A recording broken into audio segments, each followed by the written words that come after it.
Hello, and you're all very welcome along to Season 5, Episode 21 of the Champ.ie podcast, Ireland's premier horse racing podcast in association with Boylesports, Gowran Park Racecourse and Syndicates Racing. Champ.ie presents the first ever Goffs Thyestes preview night featuring over 10 guests from the southeast of Ireland, including David Mullins, Thyestes winner in 2017, Desi Scahill, Irish commentator for 47 years, and Shark Hanlon, King George winning trainer. Gowran Park manager Eddie Scall sets the scene for Goffs Thyestes Day, and the lads look ahead to the 7-race card this upcoming Thursday. As they come to the final fence in the Goffs Thyestes, and it's Total Recall the leader over the last from expatriate Manila Fair, and then comes Class Conti, who's running on in between horses.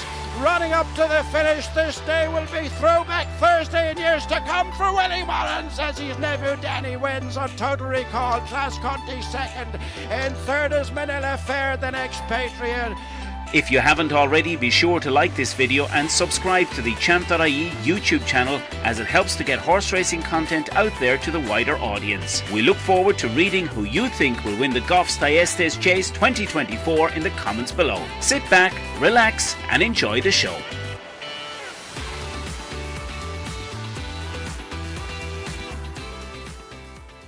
Boylesports. Don't just bet, choose wisely.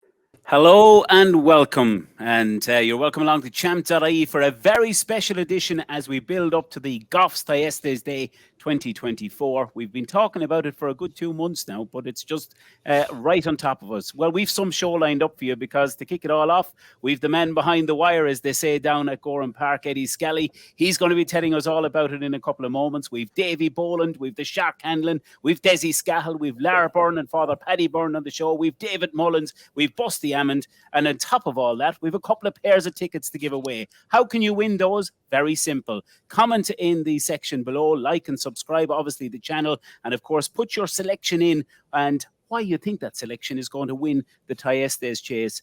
Barry Doyle will be with me for the course of the show, and as we said, we're delighted to be joined by Eddie Scall. Eddie, we're getting ever closer to the big one. Tell us how preparations and all are going so far for you. Yeah, look, so far so good. You know, we've had a couple of storms to deal with so far, which is not ideal. You know, we had the storm on Sunday. Thankfully, there wasn't huge amounts of damage around the place, a couple of wings and things down. So we've another one coming in tonight. So hopefully that will pass off without any major issues. And then, you know, like we've the hurdles up already. The fences are all ready to rock and roll. We just have to put up wings and stuff tomorrow. So there was no point in putting them up today with that wind coming. But the big worry you'd have this time of the year is obviously all the temporary structures that go up for a big day like the Goffs Thyestes Day. So they're all in place. We've trucks parked strategically beside them all just in case. But fingers crossed everything should be fine tomorrow, and we'll be able to put the finishing touches on Gowran Park when we get in there in the morning. Yeah, and Eddie, tell us a little bit about, I suppose, look, we know the weather has been rough for the last couple of days leading into it, but ground conditions, what are we expecting for Thursday? Yeah, look, it's going to be proper. It's going to be proper heavy ground. There's no two ways around it. The hurdle track rides, I think, a little bit slower than the chase course. I was just looking at it this morning. I don't know why that would be. I suppose maybe watering during the summer on the flat track, and it's kind of coming back onto the hurdle track a little bit. But the hurdle track definitely, I think, will be slower than the chase course. So if you can imagine, the chase course, I think, is heavy but closer to soft, whereas the hurdle track is proper heavy ground. So it'll be testing out there, especially in a race like the Galmoy Hurdle, 3 miles over that distance. So they'll be coming home in single file, I'd say, if they go too hard. Eddie, for the day itself, tell us the running order for people arriving to the course. What can they expect on the day itself? Yeah, look, we've a really packed show on this year. Like, you know, we've really tried to give as much as we can to the customers to come here. So first and foremost, we're asking people to try and arrive early. We've lots of stuff on early for everyone coming here. We've the Road to Cheltenham show is coming live from Gowran Park on Thursday, so that's going to start at 10 a.m. Our gates don't open until 10:30, so people might be able to come in and catch the tail end of that. We've yourselves there doing tipsters from the parade ring as well, and that'll be brought out through all the tannoys on the big screens and all the TVs throughout the bars. So I think we'll have your show kind of starting around 11:45. There's live music before racing as well, so that kind of sets the tone for everybody to get here. But then, aside from all the top class racing as well, Hewick Of course, the local horse trained by the Shark Hanlon, who'll be with you later on. Shark is bringing Hewick for a little spin around the parade ring. He was on to me the other night wondering how he's going to get selfies taken with Hewick. I was trying to explain to him it's not as simple as that. I can't let everybody into the parade ring to get selfies taken with Hewick, and I can't let him take Hewick out into the enclosures either. So we'll work out some way of getting some pictures for the people with Hewick. So we've that. And then after racing itself, there's an absolute hive of activity. There's live music in every bar. There's DJs. You have After Dark, I suppose, is the main attraction there in the party marquee. So it's looking like it's going to be another absolutely brilliant day. Forecast is mild enough. There's a little bit of showers around, but I think they say there's no such thing as bad weather. It's just bad clothing choices. So I think people just prepare for that. So it's fair to say Hewick is banned from the bars on Thursday then, by all accounts, is he? Yeah. See, the problem with the Shark is he'd do anything for you, and he's really helpful, but he's also mad. So you have to put up with that as well. So when he rang me the other day, he genuinely was massively concerned that people weren't going to be able to get selfies taken with Hewick. And I'd say I'll have to put somebody keeping an eye on the Shark and Hewick to make sure I don't have to take him out at the bottom floor bar or something during the day. But do you know what? Isn't it lovely that we have a horse like Hewick to be able to bring up to the track? I've seen Hewick a good few times up in Shark's Yard. Lovely horse, small frame horse, and it's just great what he's done for Shark's Yard. And I know Shark would love to have a race for Hewick here in Gowran Park, but obviously his target this year is the Gold Cup, and he'll be minded like a baby until then. Look, we know you had the early bird offer available leading up to the Thyestes, but tell us about, for people turning up on the day, about the ticket prices, Eddie, and what's the entry fee for Thyestes Day? Yeah, look, we've left our early bird offer up, and we're leaving our early bird up until 12 o'clock on Wednesday night. So we're giving everybody the most opportunity we can to buy their tickets online. If you buy your tickets online, it's €20 for a general admission ticket. It's €15 for an adult or a student. The main reason that we're doing that is it's purely down to getting people in here as fast as we can on the day. We don't want big backlogs of queues at the front entrance and people arriving. On the day, we do take cash, we do take card. There's no issue that way at all. So when you do arrive in, you'll see the pre-purchase tickets, access lines, so they're able to fly through nice and quickly themselves. And then anybody that's buying a ticket, they're going in through the left or right and paying for the tickets there. All our hospitality packages are completely sold out, so unfortunately, they're not available to anybody. And I would remind people coming, 3 big things. Number one, you have to take the guidance from the marshals and the Gardaí on the day. There's a lot of people trying to get into the place at the same time, so just follow their instructions. The car parks in Gowran Park are all right beside the racecourse. There's no car parks miles away. We've loads of parking, so don't be under any concern. Wherever you're directed to, park up there. Once you come up to the entrance hall, try and follow the directions. If you're buying tickets, go left or right. If you have tickets, straight through them channels. And the last thing is there isn't an ATM machine on site, so bring cash. We do have cashback facilities on the ground floor bar. Some of the bookmakers, Boylesports, do cashback, and we have a little small cash office at reception as well that will do cashback. But I'd say come prepared with a few bob and maybe a tip for the first race that'll get you enough money to keep you going. Yeah, Barry, I hope you heard that now. There's no cash machine on site, so make sure you don't pull that stroke you pulled the last time we were out together and saying give us a loan of a 50. Eddie, we're going to let you go because I know you've lots to do. We're looking forward to seeing you on Thursday. Best of luck and fingers crossed with weather and all the rest for the final lead into the Thyestes Day. And as I said, we look forward to catching up with you on Thursday. Yeah, can't wait to see you both. And thanks a million for everything that you're doing for us as well, lads. I really appreciate it. And I'll see you on Thursday. And we'll have a few points Thursday night, hopefully. Well, that's the hope, Eddie. Yeah, that's the plan. We'll certainly never say no to a few of those, I can assure you that. Right, don't forget, that was Eddie Scall. He's the manager of Gowran Park Racecourse. Barry, you haven't had a word in yet. And of course, we're delighted to be in association with Gowran Park, bringing you Champ.ie, Boylesports, our betting partner, Syndicates Racing. And you'll see a brand new partner up there, KCLR Radio in Kilkenny, who will be, if you miss any parts of the Champ.ie podcast, well, now you're going to be able to hear it throughout the week or throughout the build up to the big racing. Barry, I'm going to go over to you because you're going to tell us all about our first guest that we're going to speak to this on the show today. And we're going to hear from him just after this. Gowran Park Racecourse, the premier racetrack in the southeast of Ireland, is located on the outskirts of Kilkenny City. Gowran is your number one choice for corporate days out, stag and hen party events, and an overall great local racing experience. Known as the race that stops the county, the famous Goffs Thyestes Chase 2024 takes place on Thursday the 25th of January. in the finish of the Goffs Thyestes. Invitation only, and Ruby Walsh on the near side for Willie Mullins' 7th win of the race. Invitation only has beaten Alpha's Opus. With packed crowds expected once again this January, you can book your early bird tickets online today. Visit GowranPark.ie online, click the link in the Champ.ie podcast video description, or scan the QR code on screen to purchase right now. Eddie and the team look forward to welcoming you all to Gowran Park Racecourse this winter.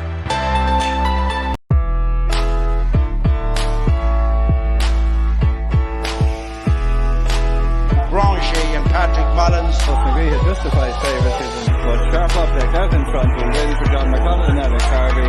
Western victory, Silver Lar. Never read the finishing order.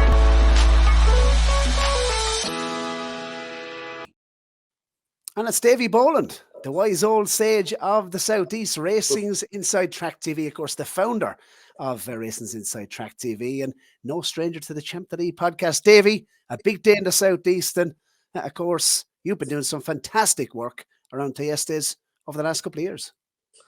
Yeah, it's a great day, Barry. Always huge crowds down in Gowran for the race. It's always, the race itself is always a great race. The Gallimai is always a good race, and we happen to always see a good winner in the bumper as well, the 4-year-old bumper. So yeah, it's a great day. Been lucky enough to be, Eddie took me on to do a bit of work for the Thyestes with Goffs for the last couple of years. So very enjoyable working alongside Eddie. Keeps things very uncomplicated. This is what I want. That's what we do, and just try and put out as much social media as we can in the build up to it and on the day. Yeah, and Davey, just before Davey does come in, obviously the Thyestes Golf Classic, that I suppose every single year is a great event. Unfortunately, due to the snow conditions, it wasn't snow conditions, it was very bad frost. Jack Frost was out, but hopefully in the new year, we'll have a bit of fun with that. Yeah, unfortunately with frost, obviously it's different with longer grass on the track.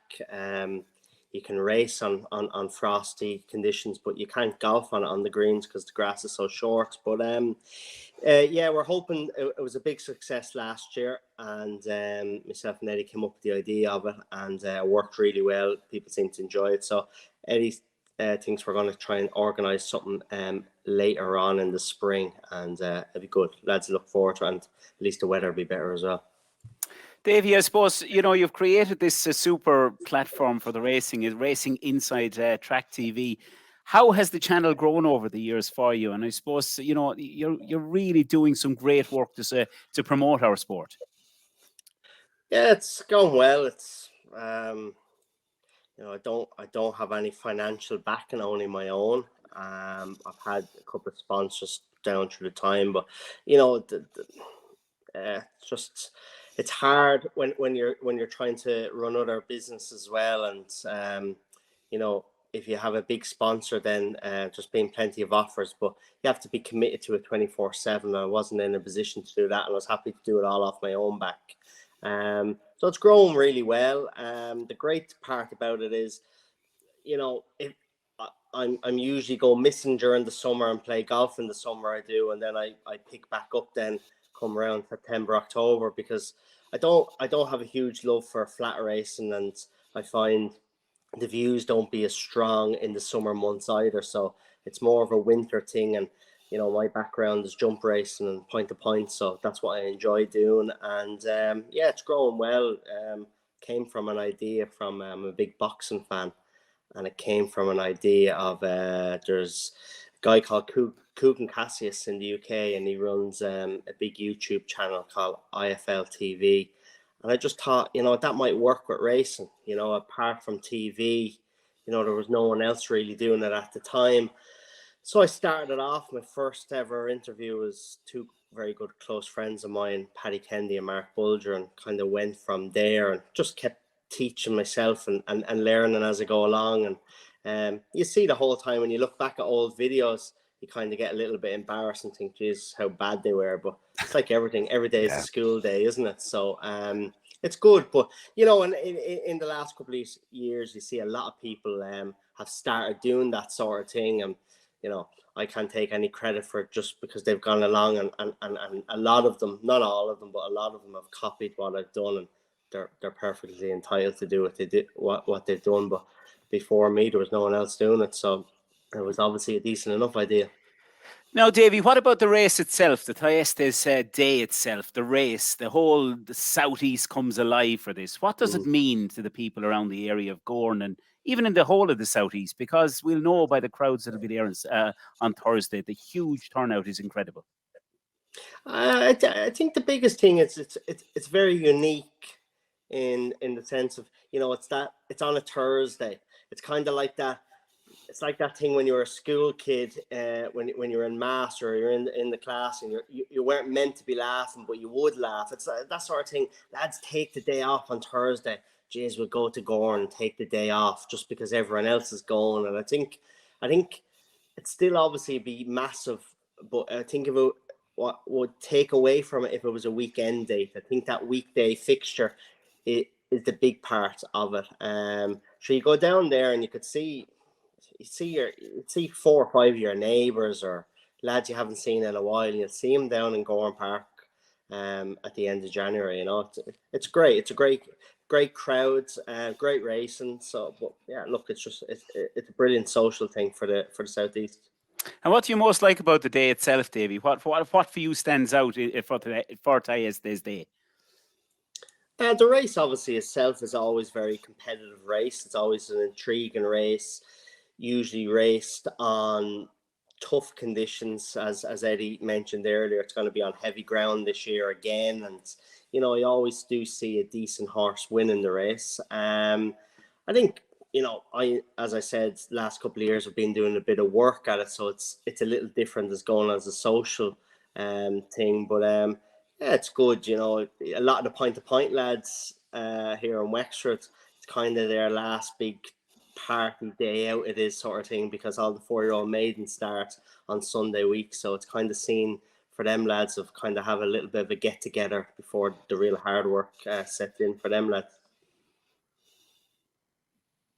I know you also have a big impact in the Irish point-to-point racing. That's the bread and butter of our sport. And we've seen some fantastic graduates come from the point-to-points over the years. And, it's plenty of those running as well on Thursday. Yeah, I love point-to-pointing, and I just felt that, what I was doing at the races, I wasn't getting as much views because the interviews I was doing, Racing TV already had done, or at that time at the races. So I just thought, go to the grassroots, where these great horses start, where some of these great riders start as well. And I think people enjoy that. They like to see the small person being interviewed. They like to see the small person winning. I think that's a big factor. And yeah, at this Thursday, there's plenty of point-to-point horses that we've seen. I suppose, you could, I don't know how many horses on the day are running, but if you went through them, I'd say there's a fair amount of them that started their career in a point-to-point. But I suppose the standout one would be Monkfish, who runs in the Galmoy Hurdle. Obviously, he came from Cormac Doyle's yard before going on to what he's done with Willie Mullins. And Davey, just I'll jump in because mentioned obviously Thyestes Day. It's a 7-race card. We're going to, I suppose, drop in special guests in 10-minute intervals. But we're going to start with the race 1 on Thyestes Day. And I think when I text Gerri, I said, "What the hell did you do? Give me the very first race on the card." So there it is, Langton's Kilkenny. Big shout out to them as well, Davey. They did put up a brilliant prize for a race and stay package that for Thyestes Day itself. So a shout out to Langton's themselves, and we look forward to getting down, of course, to Langton's maybe late in the night. Fr.Paddy is coming onto the show. I can see him in the background, and big smile on his face. But he recommended Langton's for late partying on Thyestes night. But first race, Langton's of Kilkenny handicap hurdle, 80 to 102 over the 2 miles. I know you give out that I give you this race, but what do you like? You always do this to me, Barry, anyway, so I'm well used to it. Doing these podcasts, which you always kind of land on me for one of these tricky races. I went through it, had a good look at it. First, I was attracted to Intersky Sunset for Declan Queally, and going to be ridden by the very promising Jack Hendrick, who claimed 7. I think he liked conditions. He won, and then he's had 2 good runs after that. But the one that I'm going to go with is trained by Dick Donoghue, who at a guess I'd say trains no more than 3 kilometers away from the track, very local. This would be massive for Dick. He doesn't have a lot of horses, but what he has, he always does well with. And Star Official, who Danny rides, I think has a great chance. He'll go on the ground. He'll appreciate that, these testing conditions, as he's ran on in his last 4 runs, and he's been thereabouts throughout it. And it's a very competitive race to start the day. Not simple for backers, but I like this horse. Danny and Dick have a good record together. As I said, Dick doesn't have a huge amount of runners, but he does always seem to run well, and he hasn't gone up too much in the weight since his last win. And hopefully to get backers off to a start in the day, we'll go with Star Official. And for you, Barry, what do you like in the first? We've 20 runners, David, mixing up the Davies and the Davids, but 20 runners, heavy ground. Some of we were running through some of the stats earlier on today, and I've done a little bit of work ahead of Thyestes Day on Thursday. And look, favourites have a decent enough record in the race. 20 runner field is probably going to be tricky for favourites in this race, but 8 of the last 10 have carried 11 stone or more, so you can look, I suppose, up towards the front end of the certainly the weights. And 18 of the last 20 winners they've been battle hardened. They've been 6 years of age or more. So take from that what you will. Henry de Bromhead and Paul Nolan have had a good record in the race as well in recent seasons. But the horse I've come down on is not a local trainer, but a local jockey. Richie Deegan was a fantastic hurler with St. Mullins back in the day. Actually hurled against Richie and has had some big results. A shout out for him at Leopardstown at Christmas. Had a big winner on Nürburgring for Joseph O'Brien. It could be a smart horse, I think, with a view to the spring as well. But New Barn Lane for Owen McCarthy's a County Limerick trainer, of course. Adair Manor, big sponsors down in Gowran Park as well. A shout out to the County Limerick fabulous hotel down there if anyone hasn't been. 7-year-old son of Getaway, this New Barn Lane, and has run well in recent in recent times. Finished 2nd and 3rd in his last 2 starts, both starts at Limerick over 2 miles. He's a strong travelling 7-year-old son of Getaway, and I thought he was probably a little bit too keen last time on heavy ground. It won't be an issue at Gowran Park for him. He's a good record going right-handed, and I think he ran into one last time out in Jongus there. I think me and you were working at the time when Jongus won over 2 miles down in Limerick, and I think that probably reads the best form. Yeah, probably, I think on the tissue prices we saw 11-2 priced up. So I think he's a good chance. New Barn Lane for Richie Deegan, and that would be a good local story. And I think that could have a good squeak in that opener. Well, that's superb because we've got, of course, Boylesports, our betting partner, and they've very kindly given us some bets for all our guests tonight to have on. And I think it's the Injured Jockeys Fund. Barry, am I right in saying that if we've any winners or the lads have any winners, all proceeds are going to go to the Injured Jockeys Fund. And that is fantastic. And it really is going to be, hopefully, we've got the likes of Davy is up first. Davy, where's your 50 free bet going on Thursday? Dunboyne for Gordon Elliott and Jack Kennedy, who of course we've seen in great form today, combined with 3 winners. This was a horse that was entered in the Welsh National, and Gordon had mentioned to me a video I did with him before Christmas that he wasn't going and he was holding on for this race. Jack's obviously picked him. Gordon has a couple of other nice horses in the race, and he was 4th in testing conditions around Navan in the Troy-town behind Cocoa Beach when Jordan Gainford rode him. And of course he was 2nd in this race last year behind Carefully Selected when Sam Ewing rode him. So I think course form is a big thing. He acts around the course, he'll stay all day. The ground isn't an issue. If anything, the ground's going to help him. Nice race and weight of 10-11. I think you couldn't go too far wrong than having a bet on Dunboyne. Perfect. Well, Davey, we'd like to thank you for coming on this evening. We look forward to seeing you on Thursday. We'll be doing the build-up with Davey on we will Thursday be. as well. Yeah, Davey, that's right. Davey's sitting up on the high stools with ourselves in the parade ring, I think, on Thursday, aren't you, Dave? I am. Excellent. Well, I don't think it's the bar. No, well, if it is the bar, we'll be in the parade ring, of course, and we'll hopefully get plenty more winners from Davy. So, Davy, we look forward to that on Thursday, and thanks for joining us on the show. Thanks, David. Thanks, Barry. Boylesports. Don't just bet. Choose wisely. Well, hopefully you're enjoying the show so far, Champ.ie this evening. We've plenty more guests to go through, and our next guest, well, his voice is known by everyone in the horse racing game, one of the greatest horse racing commentators this country has ever produced. And, well, my all-time hero behind the microphone, it's fair to say. I just love those dulcet tones of Desi Scahill. And if you had a runner back then he was calling it home, it was even extra special over the years. Desi, it's great to have you on the show this evening, and thank you for taking the time out to join us firstly. No problem, Dave. I suppose 47 years behind the microphone. You're over 5 years retired from the commentary box. How have you firstly been enjoying retirement? Highly recommended.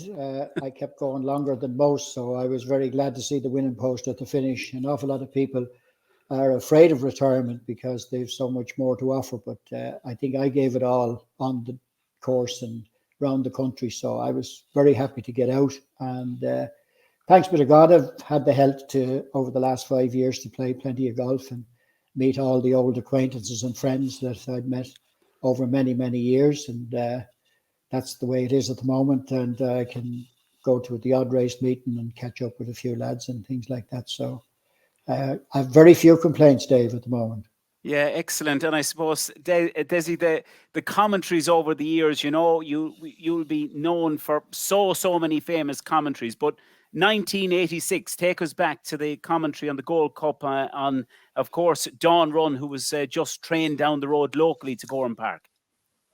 Yeah, well, I mean, the whole thing about Dawn Run was, she was a marvellous crowd pleaser and great draw on all her tracks at that time. And, Ireland didn't have that many winners at Cheltenham in those days. And she was going to attempt to be the first ever to win the Champion Hurdle and the Gold Cup in her career. So there was a lot of firsts attached to it. And, there was an awful lot of speculation and controversy, if you like, with John Joe taking over from Tony and things like that. And Mrs. Hill was, the owner was well known to most people, and Paddy, quiet man in his own way, very successful trainer, and did an unbelievable job. And of course, that was the great day. And of course, we had the tragedy of her being killed in France. So I think the Dawn Run story goes back. I think one of the greatest racing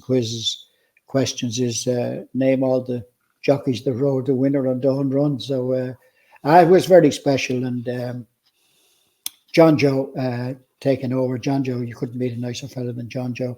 Hard luck on Tony, and it had all the family connotations and the emotions that went with it. But John Joe's job on the day was to win the Gold Cup for Paddy Mullins and Mrs. Hill, and that's what he did. And it was in such exciting circumstances. And I suppose every time we're not that far away from Cheltenham, I suppose it'll be played again and again. And, unless somebody loses the tape of it, it'll probably keep going. Oh, I'd say it'll go for a long time indeed. And outside of that particular commentary, is there any other one that stands out over the years for yourself? Well, I suppose I've been asked that many times. I suppose one race that not too many remember me doing was RTE didn't go to do commentaries in Cheltenham and Epsom and Ascot and them places.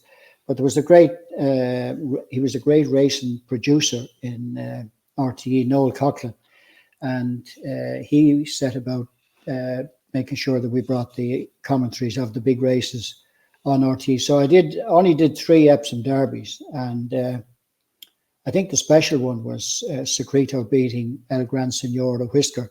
Now, it wasn't popular because El Gran Senor had all the anti-post vouchers, and he was hugely supported. But that was David O'Brien beating his father, and Christy Roach beating Pat Hethery. It was only by a whisker, and that was a riveting finish, that one. Desi, the Thyestes Day itself, like it's a midweek standalone fixture in Ireland. What's the attraction for the day itself, the Thyestes? Yeah, well, I think over the years it has it has been synonymous with Kilkenny there. I remember the days that I'd be going to do the commentaries. It was the one meeting in the year that I couldn't leave it a bit too late to go, because you wouldn't get down to town and Gowran like getting to it. And it's amazing how the locals get behind a certain fixture. And outside of the big meetings around the country, the Thyestes is a standalone. I mean, some of the crowds that I witnessed over the years on Thyestes Day has been just absolutely unbelievable. Yeah, Barry, I think has a couple of questions for you as well, Des. I'm sure he has, yeah. I'm sure he has. It's not the first time you've heard that, Des, but I suppose in terms of the Thyestes winners over the years, I'm sure you've called many. I think I asked you this on the phone the other day. How many Thyestes Chase winners do you think you actually called? But of all the most recent ones, what was, I suppose, the one performance that stuck out to you, and why? Well, I suppose you know, you've any horse that wins the Thyestes is probably a meritorious one, but some of the good performances in it. I suppose a couple of the horses that went on to do it twice. Pre-Sleep won it twice, and On His Own won it twice for Willie Mullins. And you're looking at handicaps there at the moment now to see where you'd pick out the winner this year. I mean, On His Own won it twice. The first time was with 10 stone 2. He was a bit of a blot that day because he came back and won it again with 11 stone 6. So he was a bit of a certainty the first day. And I suppose the good horses that won it, a horse that stands out for me was the one English horse that I can remember winning. It was Couldn't Be Better for Graham Bradley and Charlie Brooks. He carried 12 stone and won, and that was some performance. Bob Tracy was a horse that he wouldn't be on many people's short lists as being a top chaser, but he put up a phenomenal performance for Norma Williamson and Michael Hickey. And Arthur Moore, he did a phenomenal job with Wild Tide, because he won it first with 10 stone 8, and he went back to win it a second time with 10 stone 2. So there must have been some good top weight there to keep the weights down. Other horses that I liked that won it, like number 6 Valverde, he won it with 10-5, and you know, he was a national winner. And Hedge Hunter won it with 10-2. But a performance that on the day, it was the way he jumped and the way he won, I thought was the class performance, was Jack Adam, 6-year-old with 11 stone 10. I think he jumped them stupid that day. It was phenomenal to watch him, and he went on to do it again at Punchestown in a few places. But I think Jack Adam for the 6-year-old was one of the best performances I think I remember.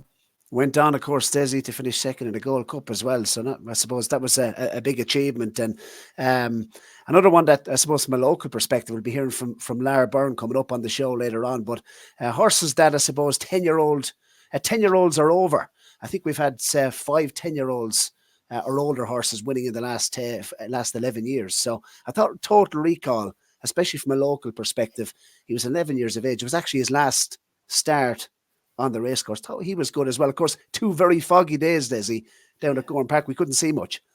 Well, Total Recall, he actually deserved to win one, because I think, if I remember, he went very close to winning the Hennessy. But Lara has had some great days down there with the red and white cross belts there. They had some great times, and I think he actually deserved to win Thyestes Total Recall. And he was a super servant as well, winning, of course, a Munster National, Dessie, and he did win a Hennessy at Newbury as well. So I thought he was good. In terms of, look, obviously, looking ahead to the next race, Dessie, on the card, which is the Galmoy Hurdle. This is a race a fantastic race over the years. Tiupu, the winner of it last year, relished the conditions down at Gowran Park, and he went on to finish second in a Stayers Hurdle. This year's renewal, now I'm keen on one. I'll save that because I'm very interested to see what you like. Yeah, well, it's normally I'm a bit disappointed with the actual turnout for the Galmoy. He was such a great horse, and we're talking about how many winners Ireland will have at the festivals now at Cheltenham. It's nearly how many of the English are going to win rather than how many of the Irish are going to win. But Galmoy was the only winner at Cheltenham for Ireland when he won the first Stayers. But a bit disappointed with this one. You've got horses coming back now, trying to get confidence boosters, the Devil's Coachman and Monkfish.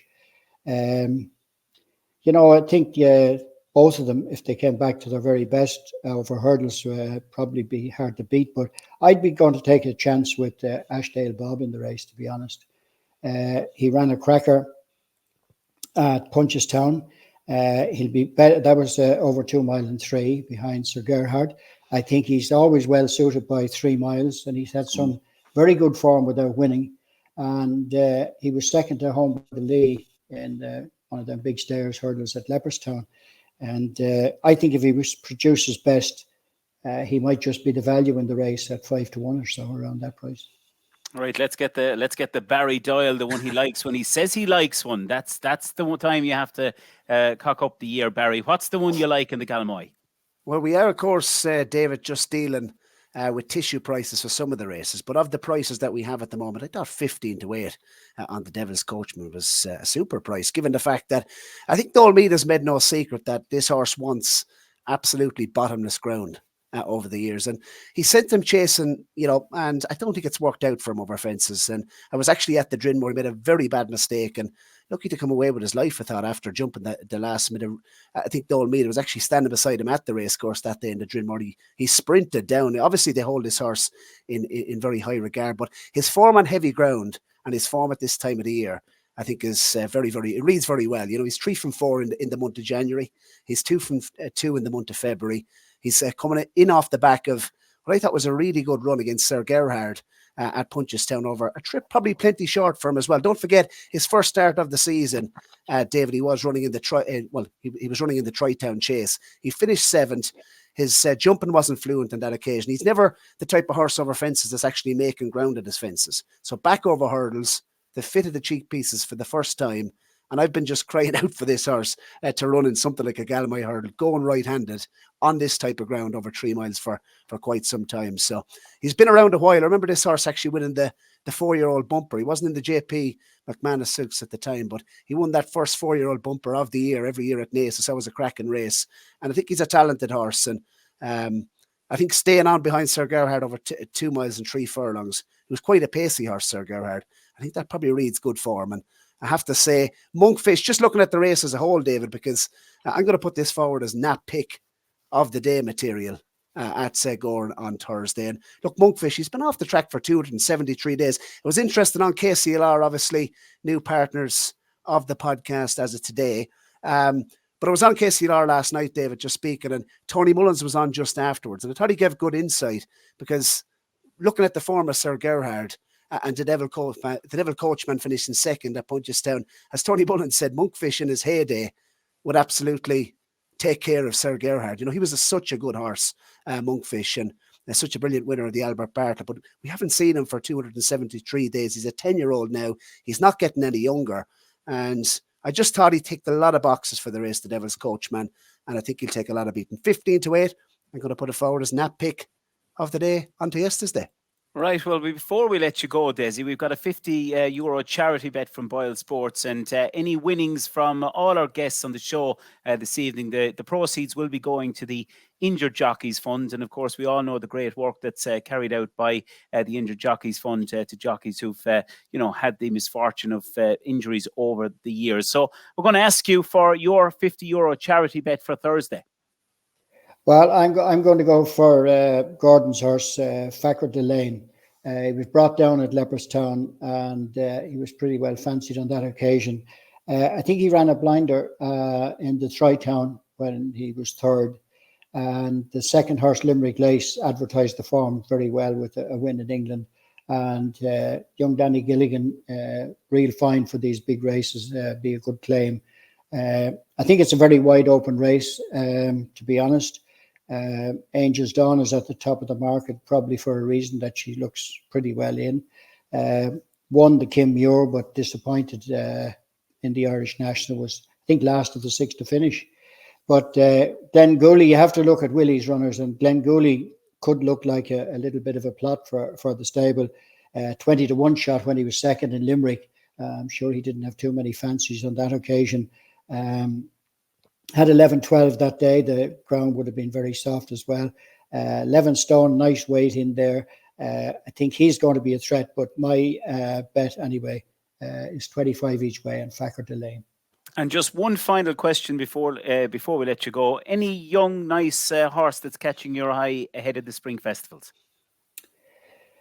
Well, I was only just thinking of the bumpers there today, and I think an awful lot of the bumper horses, they're not jumping off the page at you for the Cheltenham bumper. That's always one of the races that we look for. But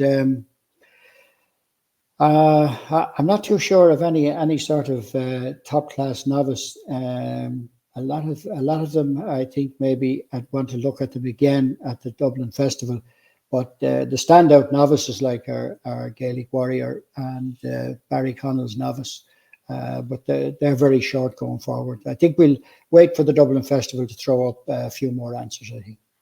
Well, Dessie, it was an absolute pleasure having you on, and thank you for your insight on our Champ.ie podcast. And look forward to seeing you maybe down on Thursday at Thyestes Day. Hopefully, Dave. See you, Barry. Take care. See you, Des. Thanks a mil. Bye-bye. Boylesports. Don't just bet. Choose wisely. Right, welcome back to Champ.ie, and we are cracking on with some more brilliant guests here on the show this evening. And well, next up, we're delighted to be joined by David Mullins. Won't have to travel far to Gowran on Thursday for Thyestes Day, a local man to the area. Great to have you on the show. How are you today? Hi Dave, thanks very much for having me on. Yeah, it's not far from me at all. It's about a driver and a 9-iron. Well, that's not so bad at all. I suppose firstly we'll start off by getting you to tell us about your memories of Thyestes Day and anything that stands out in particular for you. Well, of course, winning it obviously stands out the most, but after the day off of school was always the thing for all of us growing up, coming down and getting to see your favourite jockeys, favourite trainers, even some great horses, as we said, like On His Own and Jack Adam. I think I was riding back for Jack Adam, but not On His Own. Seeing them horses, and even Hedge Hunter, I think is the earliest memory I have of the Thyestes of a horse winning it. Anyway, it was a great day off. And I suppose, you mentioned about taking the day off school and getting to go to the Thyestes Day is always very special. But as a young man growing up, to have the interest you've had and had the success you've had in the saddle, to come on then in 2017 and ride the winner of the Thyestes, describe that for us. Sure, it was brilliant. As I said, it's always a race that you want to win. It's definitely top 5 or top 3 of whatever I've won. Anyway, I know that wouldn't be a whole lot. I never had much success around Cheltenham or that, but for what I done anyway, it was definitely top 3 for me. It's everyone in the crowd as well. You can never say that at any other meeting. So it is special, and it was a local winner kind of for Henry as well. Henry runs a lot of his good horses with remember Size in Europe coming up for the Champion Chase in October, November, whenever it was every year. He is sort of a local man. He's only 40 minutes down the road at most, and as I said, he targets a lot of his good horses in Gowran too, so he'd be well known up around there. It was just a great day. Dave, I wanted to ask you, because we were just talking to Dessie just before you come on there, Desi Scahill, obviously, and reminiscent, I suppose, on all the winners that we've seen in recent years. But one of the little stats that we've dug out, and I suppose it kind of links to Champagne West, the horse that you rode to victory back in 2017. But 6 of the last 10 winners have carried 11 stone or more in the race. And I suppose Champagne West, he carried a big weight, didn't he? Made all in the Thyestes on really tough ground. Do you think I suppose the race itself lends itself to more of a classier horse in recent times, carrying a big weight? Yeah, definitely, with Jack Adam and On His Own. But as Dessie said there, I think On His Own carried 10-2 the first time he won. I was also a Total Recall. I rode him in the Gold Cup the year before, and I was livid when he fell at the third last. I thought I had a chance. I know, looking back on it, I didn't. Might Bite, Native River won well, but I thought I was going to be a very close third. So to come into, I think he won off 11-2 for a third in the Gold Cup. I thought I was going to get very close to the two in front of me. I don't think I had a license at the time, or I think I had a license at the time. I wasn't allowed bet, so I would have made more money than finishing third in the Gold Cup if I was. Yeah, David, following you on Instagram, David, We know you like traveling, you like going all around the world, but for racing fans, I suppose that has Gowran Park and Thyestes Day on the bucket list. I suppose, why do you think, sell it to them, why do you think they should turn up to Gowran at the end of January? Why should it be on the bucket list? Jeez, why should it be on the bucket list? It's one of those rare things. You can go to a grade 1 meeting or in Ireland over jumps, especially all the Group 1, grade 1 meetings. You don't see crowds like it. And it's not a grade 1 meeting. It's one fantastic race, and you might get the odd monkfisher presenting Percy that attracts a bit of a crowd. But it's just a day in the middle of the week where nobody should be going racing. The horses don't really attract that much of the crowd. It's just one of those days where everyone seems to get behind and go. And that is powerful nowadays, because you don't see that anymore at any other meeting. I know the Melbourne Cup is on a Tuesday in Melbourne. That's as close as I've got to the Thyestes anywhere else around the world. That's a great day. Yeah, sorry, that's a great day. The Melbourne Cup too, I can tell you that, and a great night as well. I suppose, David, just on the race on Thursday, Willie is going for his 10th Thyestes Chase. Do you think he has a runner in the team, Mullins, that can go very close on Thursday? I don't know. Glenn Gooley, obviously Paul Townend's first pick. He looks to be the one. He ran a cracker the last day after being off the track for a while. Over 2 mile 3. I thought Danny gave him a very good ride though, so I think that's maybe why he finished second. The winner beat him comfortably. He won't be carrying any of my money anyway, Glenn Gooley. He's a bit untrustworthy. He's fallen a couple of times. He could throw in a bad jump. And there's 3 big fences up the straight in Gowran. So for me, that kind of rules him out for me. Not that it rules him out, it's just it's a bit of a lottery without throwing in a dodgy jumper anyway. And Braun, in good horse too. and in the race then, the Thyestes itself, what, after looking at the entries, what do you like? I kind of like Chantreuse, but he just let me down a good bit. Maybe I think there is a big pot in him. I'm not sure if it's over 3 mile on bottomless ground. He is a Chantou. He should like it, but he didn't get home the last day over 2.5 mile in Navan either. So that is a bit of a worry. I do think there is one of these pots in him. Not sure if it's going to be on Thursday. Also, though, I like Danny's ride on Street Value. He's a horse that just stays all day, jumps, and wants bottomless ground. So I can't see him at I think he could be 20 to 1 at that price. I don't think he'll be pulling up or getting tired anytime soon up the straight. And Barry, we're going to come to you now for your thoughts on race number 4. What's the Barry Doyle insight into this one? Yeah, well, I suppose just I'm going to mute Dave because just for a second, because there's a bit of feedback coming through. But this race itself, obviously the big one, Angel's Dawn, a horse, a Cheltenham Festival winner, of course. I think she's probably been targeted at the race with her 2 runs this season over hurdles, and she's won on soft ground, but it's going to be heavy ground. It's going to be really, really testing ground. She's had 8 starts on heavy ground in her career, and she's yet to win on that type of ground. So maybe a slight negative. She was beaten 47 lengths. She was beaten a fair way last time over hurdles. I know her form has been better over fences. Glenn Gooley, I think David's probably right in what he says, that of Willie's, obviously he's the pick of Paul Townend on KCLR last night. Paul did mention that he's probably the most unexposed of Willie's coming into this race, and he's moving up in trip. He's a course winner in the past, and the ground isn't going to be an issue. Cocoa Beach coming out of the race is massive, David, because obviously the likes of Chantreuse, Stormy Judge comes into it off low weights, and even the one that David mentioned for Tremor trainer for the Flavin team, obviously Danny Mullins booked for the ride, who's won the race with Total Recall, has to come into it now. So I think the horses at lower weights now have to be really considered, given the fact that Cocoa Beach has come out. And I think the race has probably changed for that reason. And David's mentioned my selection in the race. I think when we were looking at the race, myself and yourself today, the first one I mentioned when Cocoa Beach came out was Chantreuse, because, he's going to carry 10 stone 6. Henry de Bromhead, obviously, winning the race with David on board Champagne West back in 2017. Darragh O'Keefe has the experience of winning a Goffs Thyestes with Longhouse Poet for Martin Brazel back in 2022. And he's only a pound higher, Chantreuse, over fences than his hurdles mark. I think the scope off that type of mark here. And he's always been a horse I've liked. Like David has said, there's a big pot definitely in this horse. I know he said that, he maybe didn't get home over 2.5 miles last time. I personally thought he was outpaced in the run. And I think stepping up in trip is probably going to allow for, you know, his jumping and maybe help him out that little bit more. So I just think there's lots to like. Left-handed, he's stronger. I mean, he was a grade 3 winner, David, over hurdles at Clonmel over 3 miles.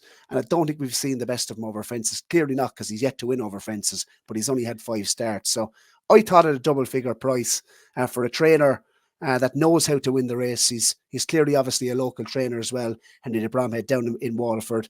Cocoa Beach coming out is key. And I think at the moment he's priced up at 11-1 Chartreuse with partners Boylesports. I think he's a cracking each way bet in the Thyestes. Right, let's bring David back in once again. And of course, we've got very kindly been given a €50 charity bets for all our guests from our prior betting partner, Boylesports. David, where is your €50 charity bet going to go? Of course, all proceeds, if we have a winner, goes to the Injured Jockeys Fund.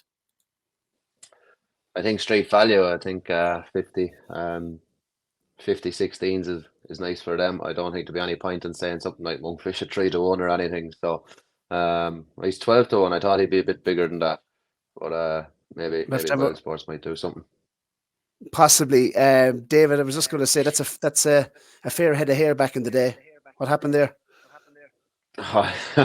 No, what didn't happen? You mean no haircut? Say again. Why do you think he'll win it, or has a great chance of winning?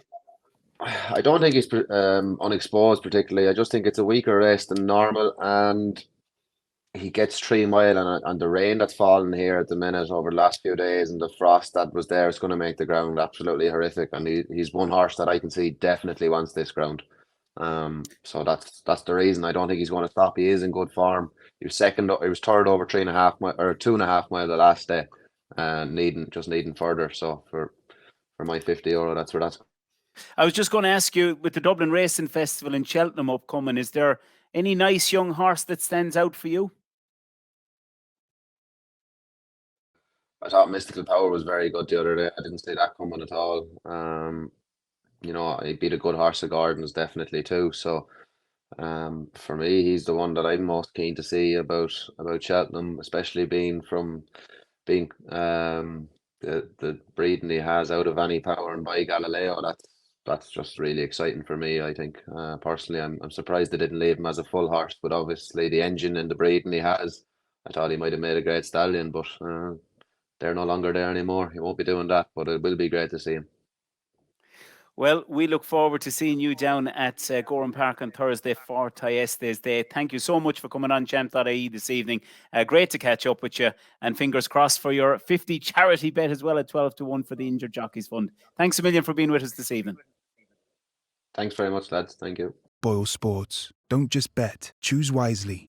Right, we've got plenty more to come on the show for you. Goffs Thyestes Day preview, of course, and we're giving away 2 pairs of tickets as well on the show. And of course, to be able to chance of those, all you've got to do is put your comments in the comment section below. Don't forget to subscribe and like our channel as well, Champ.ie. And of course, all you have to do is put in your name and give us your thoughts on who will win of course, Thyestes Chase. And it's going to be one special race, Barry. It certainly is. Father Paddy Byrne, want to be good friends. How are you doing? Good, Barry. Lovely to join you. And fair play, really enjoying the commentary around racing. And my God, an encyclopedic knowledge, Barry, you have of our 4-legged friends. Well, Paddy, just I suppose, look, we've lots to get through still on the show, but I suppose, obviously, you were the main man, the priest, and director of Greece all those years ago in Presentation de la Salle. But a love for a horse racing that you have. And one of my good friends, Paddy, it's great to have you on the Champ.ie podcast. You were, I suppose, in Bagenalstown for over 6 years. How would you best describe what Gowran Park means to the local community down in the southeast? Well, I think it's an absolutely unique experience, the Thyestes Day. I suppose I grew up in Carlow, so long before Bagenalstown, I would have always been there on the Thyestes Day.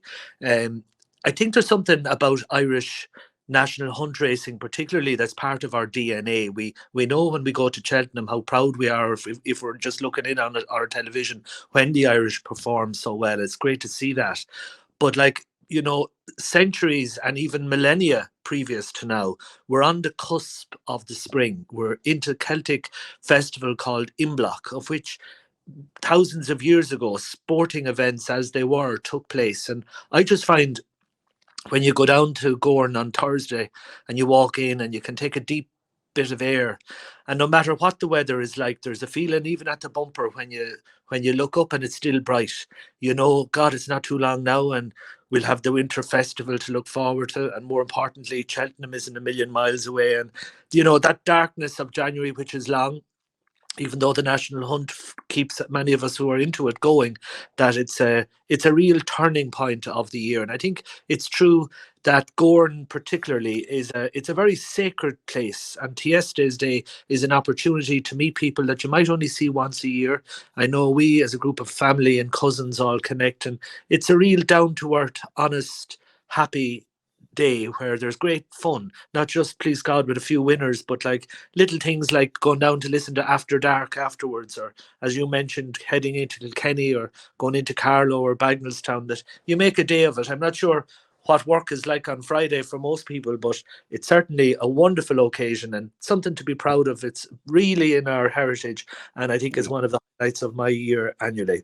And Paddy, just on that, because you mentioned your routine, you've been going to Thyestes for many, many years.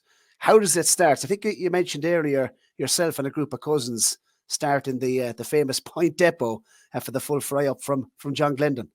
Well, that's the plan anyway. That we go down and we get the grounding of a good breakfast, and we make our way then on a minibus into Gowran. And you see, the place is so accessible, and you walk out, you have a look at each race, and you enjoy the crack during the day. And then if you're doing well, and at the end of the day, if you're still standing, you keep going. And invariably, you might go into Thomastown, or some of them might head into Langtons or wherever. But there's a real just sense of occasion, and God knows, not deviating from racing, but life is difficult. I know in ministry where I am, so many people have huge burdens every day to carry. So it's great to have a day out, and it's something I really would promote, because it's a fantastic way, just in a simple way, to go and enjoy all what's best of our culture, and particularly in Irish national hunt racing. And I know you were a big fan of Total Recall over the years, and we'll be hearing from Lar Byrne in just a couple of moments. But yeah, hard to believe that 4 years ago, Barry, went down, as many of you will remember, to the Thyestes. It was an extraordinary time coming to the end of the month of January, and went in, was wondering, Jesus, will this even go ahead? I know that I think the Syndicate there, the Slaneyville Syndicate, had two of the horses running in it, Acapella Borgia, a great horse, and Total Recall. There was an absolute dense fog, and I came out to try and hear the commentary, which was a struggle. And I think literally only about 5 feet from the finish to see Total Recall coming out. I think it was 16-1, a huge local support and a fantastic win, indicative of the outsider and the great local people who have great success. And I think that was at the back of my mind then. Of course, we were coming on to Cheltenham. And of course, we were also hearing, not just was there the fog, but there was the fog of a pandemic in China. And we didn't realize that this would be a pandemic of huge proportion, where many people suffered, and we were locked down for so long. But didn't everything change? It was 2 years then, hard to believe, when there was no big opening of the Thyestes taking place behind closed doors. So it's really great that we're moved on and that we can go. And I really would encourage people, and give your kids a day off. It's great for young children and youngsters to be down there and to celebrate a day off from school as well. Paddy, what's in terms of this year's race? What do you like, and what will you be praying for to win the Thyestes 2024? Well, praying and betting on horses is a very dangerous thing.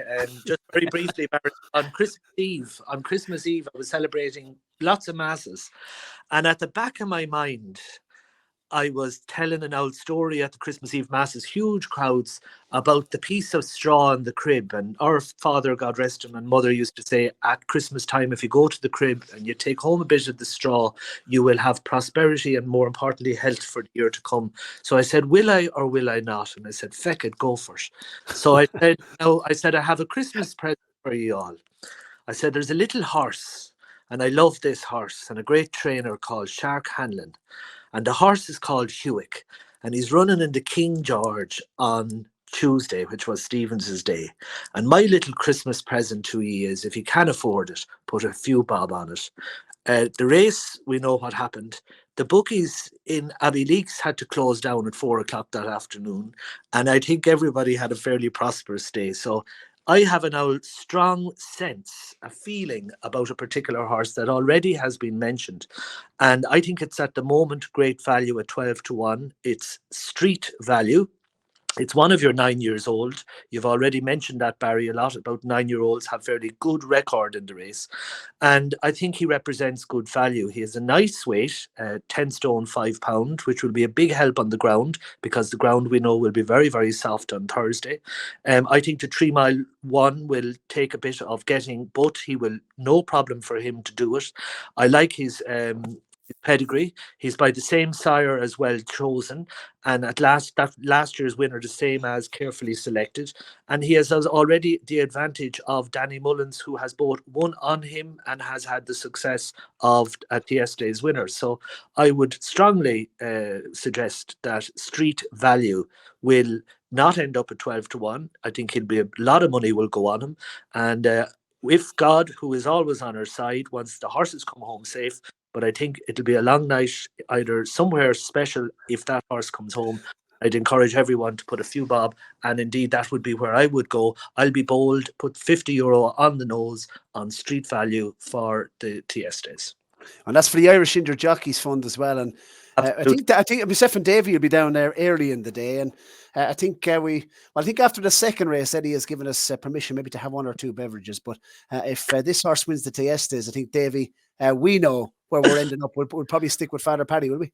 Yeah, we'll be with Fr.Paddy, I'd say, and Fr.Paddy could be right about work as well. We could be calling in sick maybe for 1 or 2 days after it if that all comes to fruition, I'm afraid.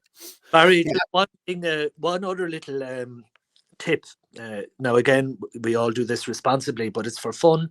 And I'm looking ahead, and I have a dream, and dreams sometimes are realised, and it's of the Friday in Cheltenham, the Gold Cup day. So what I'd be proposing is to make a €5 each way bet on the Gold Cup for Hewick and on the Albert Bartlett for Lecky Watson. A great horse came fourth in the champion bumper last year, and I think it's a very good each way double on Hewick and Lecky Watson. I see Lecky Watson coming up that hill and causing a big surprise at a very big price. Well, that's an insight that I'm sure many will be getting involved in. Fr.Paddy, we look forward to seeing you on Thursday down at Gowran Park, and thanks so much for joining us this evening on Champ.ie. Lovely, a pleasure, and fair play to you for doing all the good work that you do. That was Paddy Byrne, of course, and what a great man he is, and great character. Right, we are delighted to be joined now by Lar Byrne, and Lar is with us, and well, Lar knows plenty about the Thyestes Chase because, of course, he had the winner Total Recall back in 2020. Lar, great to have you with us this evening. I'm sure you're looking forward to the big day at Gowran on Thursday. Yeah, you'd have to look forward to it indeed. You know, it's a huge day out. Like where I'm based in Tulla, we're a half an hour to Gowran and we're a half an hour to Punchestown, and like you know, in the Punchestown Festival, I made say it's our local track, and on Thursday when I go to Gowran, I made say it's our local track as well. But it's a fabulous day in Gowran, going to it for years. And natural fact, just looking back today, getting ready for this show tonight, and we had our first winner in Gowran in the year 2000, Park A at one of the Thyestes meeting, a novice hurdle, and so like we're going back there 24 years for that one, like you know, so it's great. And then Total Recall winning then of course in the year 2000, Acapella Bourgeois was in the same race that day as well. He was the more fancied horse in the race. And as Father Paddy said there, turning for home, and the last, I would have said 50 yards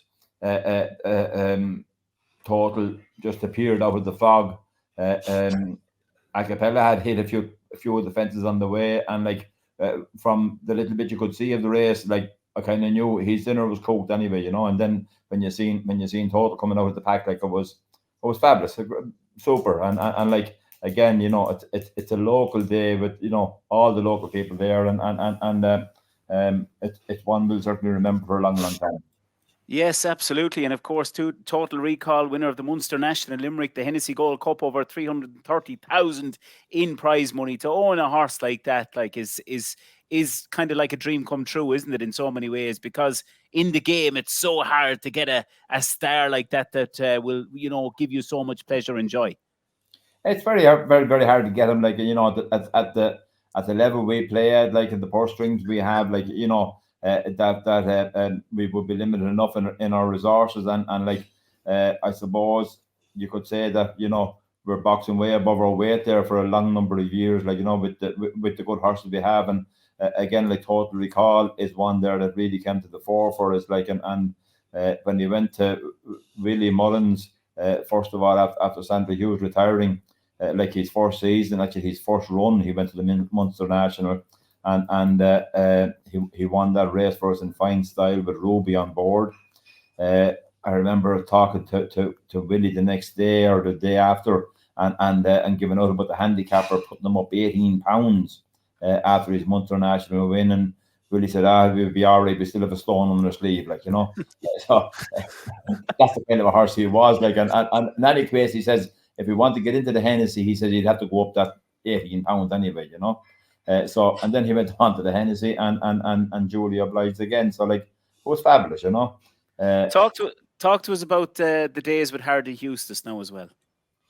Sure, listen here, that's real dream stuff, and how long have we got, by the way, that takes days, so doesn't it? Maybe I'll meet you on Thursday evening.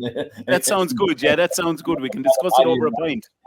But no, Hardy Eustace days were, really, really good. He was bought, he got Goffs Land Rover sale. He was there for anyone to buy. He wasn't an expensive horse. 21,000. Desi Hughes got to go to him, bought him, he went and he won the Land Rover the following year, the actual race, and we knew we had a proper horse, then he went on, won the Royal Bond and whatever, and it was real dream stuff, and then to think you're going to Cheltenham, and we did go to Cheltenham, and to be able to win the 2 mile 5 of the Royal and Sun Alliance, as they called it then, on the Wednesday, and then 2 champion hurdles to follow up. Sure, look at what more can you say? It's real dream stuff, and Hardy is still Hale and Hardy up in the National Stud. I don't go visit him often enough, unfortunately, which shame on me. I should be visiting him. He's not young anymore, and should be visiting a lot more often. But fair play to the boys in the National Stud and the ladies up there as well. They look after him so well, and he deserves the good treatment that he gets, That was some era, wasn't it, Lar? I mean, obviously the likes Hardy Houston, yeah.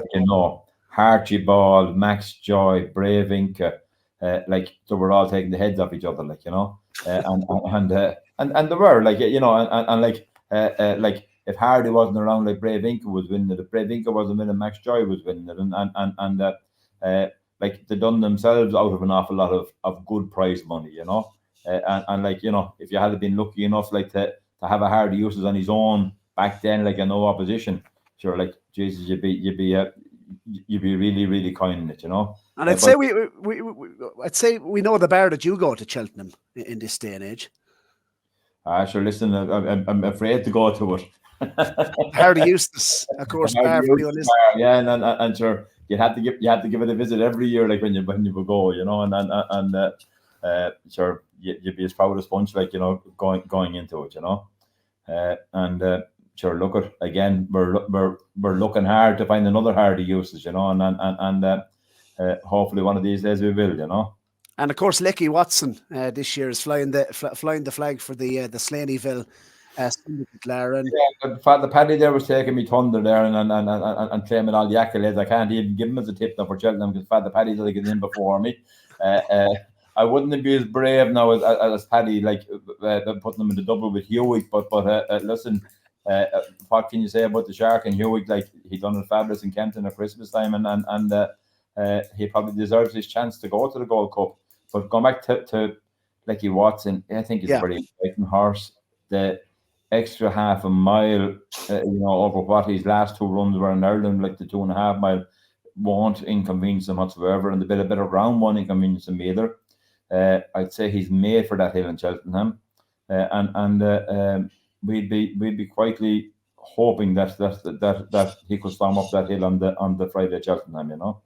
And Lar, just on that, because I suppose we were talking, I suppose, previewing some of the races for Cheltenham on our Monday show, the Road to Cheltenham Challenge, and I suppose looking at the form of that champion bumper from last year, I mean, coming to the furlong pole, he's as good a chance as any, and I suppose the way he was sandwiched out of it was some run that the form was working out well. Do you think as well the new course at Cheltenham, that longer straight, given the size of him and the stride, that'll suit him that little bit better than the old course, which was the champion bumper? Yeah, look, he was a very unfortunate horse all last season in his bumper runs. Like his first bumper run was the George Mernon Fairy House, and Patrick got boxed in on him the same day and didn't get out in time. Jody just bet him on the line, like 50 yards past the line. We had the race won with Lecky. Then he went and he won a bumper in Punchestown, and it was taken off him in the steward's room for a bit of bumping or whatever. So and then he got sandwiched like that in Cheltenham, and again, there was people who got suspended on the day and whatever, and maybe more people should have got suspended on the day. Would be my view, but look at he was unfortunate. It's hard to believe that Lecky Watson is the horse he is, and he has him on a bumper. I find that hard to say. But again, you go back to that champion bumper in Cheltenham last March. It was one of the exceptional bumpers. Like, the amount of winners that are coming out of that and the form of that is just incredible since, and he has the course experience, and he won't be afraid. He won't be afraid to be there on the day, Are we likely to see him before Cheltenham, or will it be all systems go? Yeah, again, he's penciled in for going to the Dublin Racing Festival for the 2.5 mile. Oh, sorry, the 3.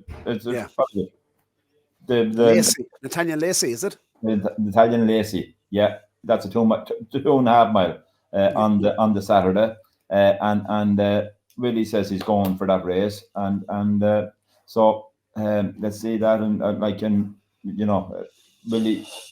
Willie knows, he says he's a big strong horse, and again he's entered in the Ballymore again in Cheltenham, but I would be thinking he'd go for the longer distance over there.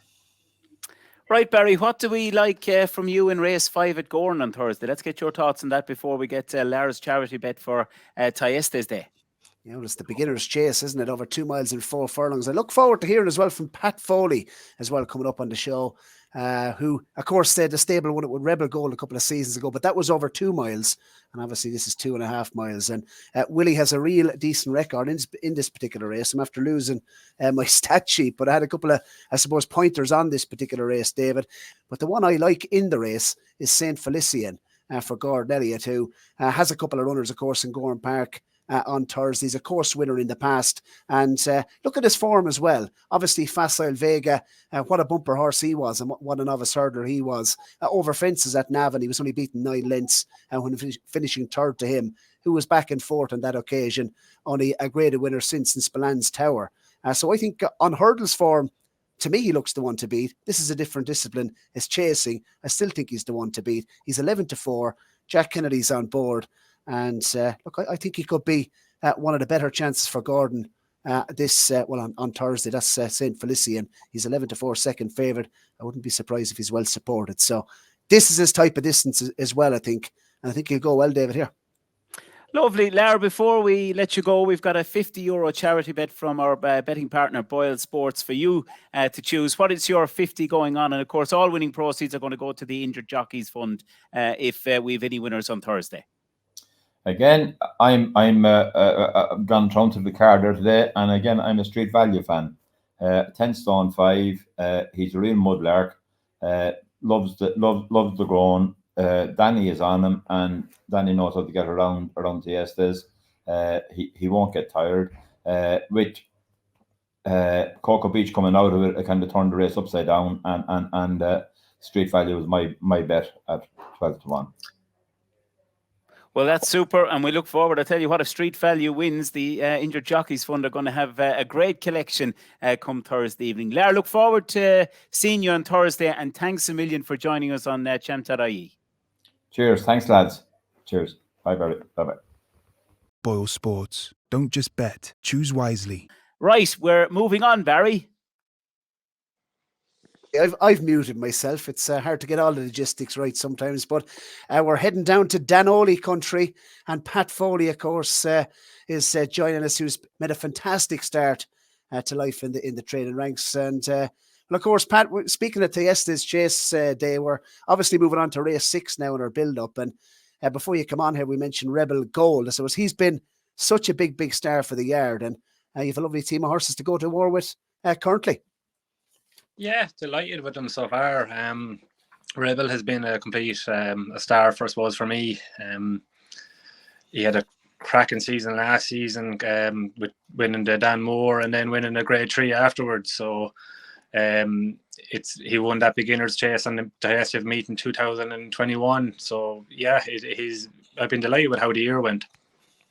Absolutely, and obviously going back in time, Pat. Obviously, you were only 9 when your late dad Tom trained Danoli to Cheltenham Festival Glory. What was it like growing up in those days? It must have been so special. We were talking on the phone. That was my earliest memories of racing. My grandfather Eddie, he was such a super fan of Danoli. Crazy times. I suppose we didn't really appreciate it maybe at the time, but like, racing was very different back then, kind of compared to what it was now, I suppose. Like, you hadn't as many at the big yards dominating. So when a smaller man had a horse like Danoli, I think people really got behind him. Like my father wasn't, like he was a small trainer at the time. And then like Danoli came along and they made each other, I suppose. And then owned by a local man in Danny O'Neill.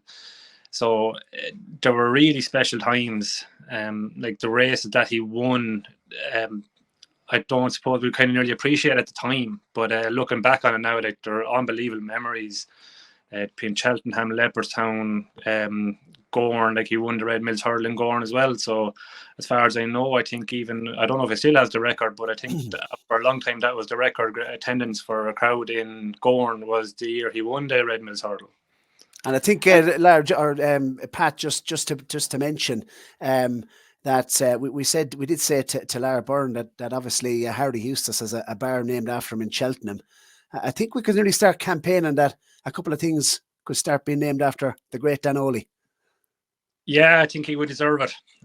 Like that was the mid-90s and people still talk about him. He's definitely one of a legend of the sport. So he probably, I know he got his retirement up in the National Stud, but he was unfortunately died of colic only a few years afterwards, so he didn't probably get the retirement that he deserved. So yeah, I think I'd love to see a race named after him or something like that, just to to keep his name going. It would be nice, Pat. And you had a brilliant 2023 season. You had 8 winners over jumps and 3 winners on the flat. Tell us about how your training operation has grown in the last couple of years. Look, I suppose when I took over the license, the one thing I really wanted to do was increase numbers, try to get in new owners. But that's easier said than done. But I suppose when you get a bit of success, that brings more success. And I suppose we were lucky with having Rebel Gold there to start was a big help. And then we were lucky, I suppose JP McManus has been in the yard for a good few years. He sent down Verdun Place then a couple of years ago, and he suppose backed up a couple of hurdle races not long after Rebel Gold won the Dan Moore. So when you had a bit of success like that, it kind of put your name in lights a little bit more, and that definitely was a help. We had some very good owners already in the yard as well, that we were able to go kind of buy a couple of horses, store horses, and that was something we hadn't been able to do in a few years before that. So when you can go to the sales and buy a bit of quality, you know, then it's easier to do it on the track, I suppose. But I think if someone had said to me at the start of 2023 that would have probably had the year ahead, I would definitely have taken it. But look, you're always looking to improve. Like, you're never kind of happy with what you have, but I suppose that's horse racing. You always want more. You certainly do. And of course, the Thyestes itself on Thursday. What's your thoughts on the big race? From early on, I was kind of drew to Angel's Dawn from the start, really, when the entries came out.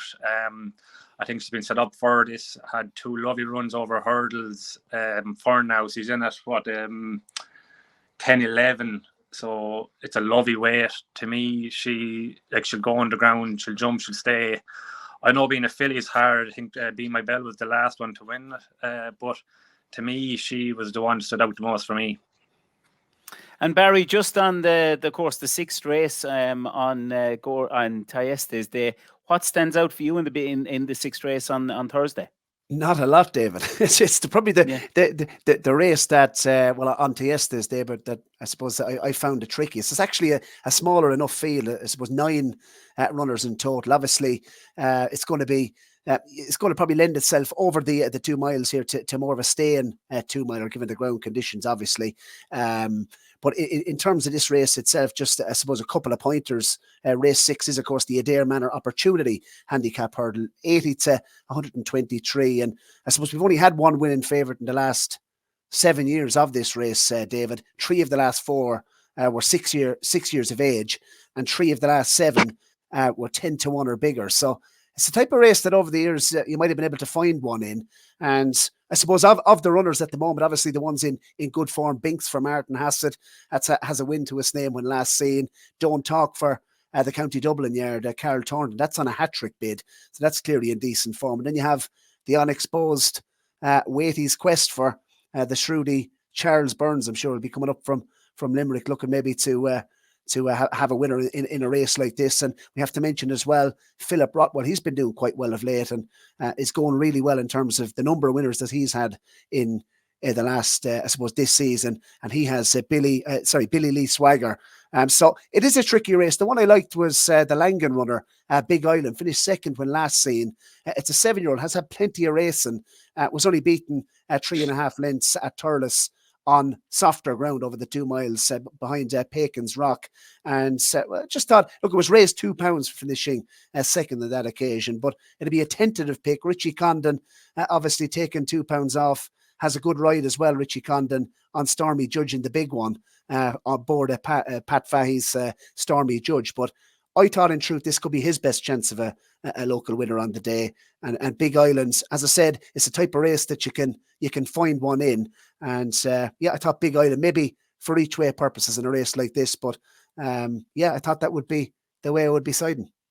And Pat, back to yourself, or Patrick, back to yourself, looking at some of the nice young horses you have in the yard, is there any 1 or 2 for Champ.ie listeners that you can guide us in the way to keep a close eye on going forward? I'd be hoping Miss Minnie B can progress. Like, she won in Fairyhouse first time out, but she won very impressively. She's a big raw filly. She won't do a huge amount of racing this season, but she definitely looks the part. We gave her the entry in the Merit Bumper in the Dublin Racing Festival. It's a grade 2, it's a decent race, but she definitely deserves her chance in it. So look, if she can go there, run well in it, we'll be delighted with her. But her work is very good, so I'll be hoping she can stay progressing. Well, of course, we've got a fantastic €50 charity bet from our betting partner Boylesports for all our guests on this very special Goffs Thyestes Chase preview. Where's your €50 bet going for on Thursday's racing? I suppose I'd have to go for Angel's Dawn. I think she's been let out for this, and that's what I'd be putting the money on. Well, Pat, Patrick, it was an absolute pleasure having you on Champ.ie. We wish you the very best of luck with the runners in the future, and keep the show going. And I know you're keeping things going in the honour of your late dad, Tom, as well. And I think we'll get that campaign going to have a race or something named after the great Denoli, Barry. I think so. And just obviously speaking to Pat, we'd love to get down, obviously, to the yard, Pat, maybe sometime in the spring, and because great operation, and you've been absolutely flying. So thanks very much for dropping on the show. I think my granddad Eddie would be very proud anyway to have, I suppose, yourself on and speaking about Denoli on a show like this. No, thanks a million. I'd definitely be more than welcome. So thanks for having me. Gowran Park Racecourse, the premier racetrack in the southeast of Ireland, is located on the outskirts of Kilkenny City. Gowran is your #1 choice for corporate days out, stag and hen party events, and an overall great local racing experience. Known as the race that stops the county, the famous Goffs Thyestes Chase 2024 takes place on Thursday the 25th of January. In the finish of the Goffs Thyestes, invitation only, and Ruby Walsh on the near side for Willie Mullins' 7th win of the race. Invitation only has beaten Outfitters Opus. With packed crowds expected once again this January, you can book your early bird tickets online today. Visit gowranpark.ie online, click the link in the Champ.ie podcast video description, or scan the QR code on screen to purchase right now. Eddie and the team look forward to welcoming you all to Gowran Park Racecourse this winter.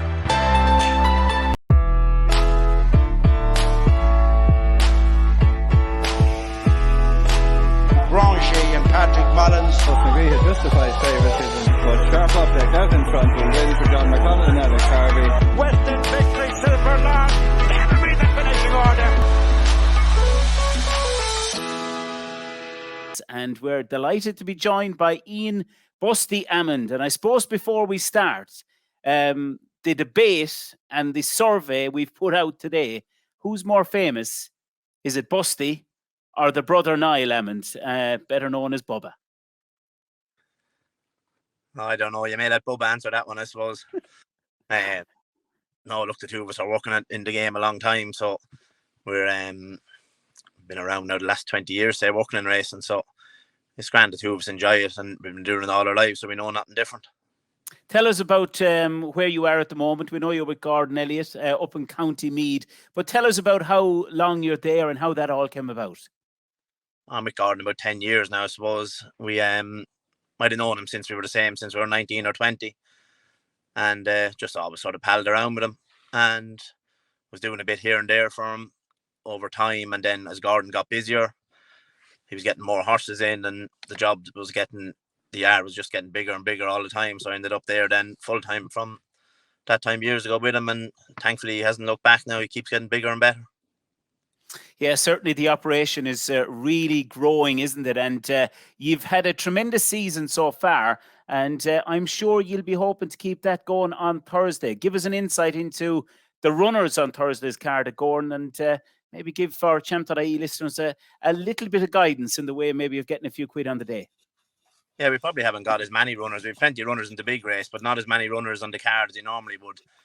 It's just after Christmas, this month can be quite enough, so we have plenty in the big race, but not that many after that overall. But look, he's won the big race a couple of times, and he'd love to try to do it again. But very hard, you know what I mean? You need to get, everything needs to fall right for you in them type of races. The ground is going to be bottomless with the weather the way it's been, so it's definitely going to be a slog. And you just need to get into a rhythm early, find their feet, and then, you know what I mean, anything can happen. A couple of mistakes put you out of the race. So you just need to get in that first mile of the race, get going, find your position, and then things fall into place for you. But like, look, we have 7 in it, and there's plenty of them with chances in it. Dunboyne is the obvious one. He's threatening to win one of them big races all along. He's won in Gowran as well. But look, there's 2 or 3 of them in it that you could give a chance to. Yes, and of course, looking at the big race, as you said, you need a lot of luck in it and get into a nice rhythm. Ground is going to be bottomless and all the rest. But looking ahead, like, you've got a really, really good team there, haven't you? You've a strong, strong team. Dublin Racing Festival just around the corner, and some big hopefuls as well ahead of Cheltenham in March. Oh, yeah, sure, look, that's what it's all gearing up to now. It doesn't belong coming around. Once you hit Christmas, it doesn't belong coming around. You go into these meetings, then you have the Dublin Racing Festival, and then Cheltenham is on top of you. So we had a great Christmas, plenty of Grade 1 winners in Leopardstown. And no, as I said, the horses are they're in good order, and year on year he's getting better horses and more winners. So he's no, it's great. Like when they're like that, it's great for everyone around the yard. When you're having good winners like that and good days, they're not easy to come across. No matter how many horses you have or whatever, they're still not easy to win them big races. So they're you appreciate them when you get them. Busty, just a couple of horses. Obviously, probably the novice hurdle division this year. Just in terms of Gordon's runners, obviously Firefox beat Paddy Byrne on his first start, and Caldwell Potter. I mean, he's been a decent horse this year. Obviously, winning up at Navan and backed it up at Leopardstown. In that Grade 1, I suppose, with the likes, I suppose the young novices we have to mention as well. Brighter days ahead. Could she run in something like the Salarine at the weekend, perhaps? Yeah, not sure. No, she's one now that Shane McCann, who's in the yard a long time, he rides her out every day, like, and he loves her. But he wouldn't be raving about too many of them now, but he raves about her. So she's definitely one to keep on the right side of. Caldwell Potter was very impressive at Christmas. Firefox a little bit disappointing last week.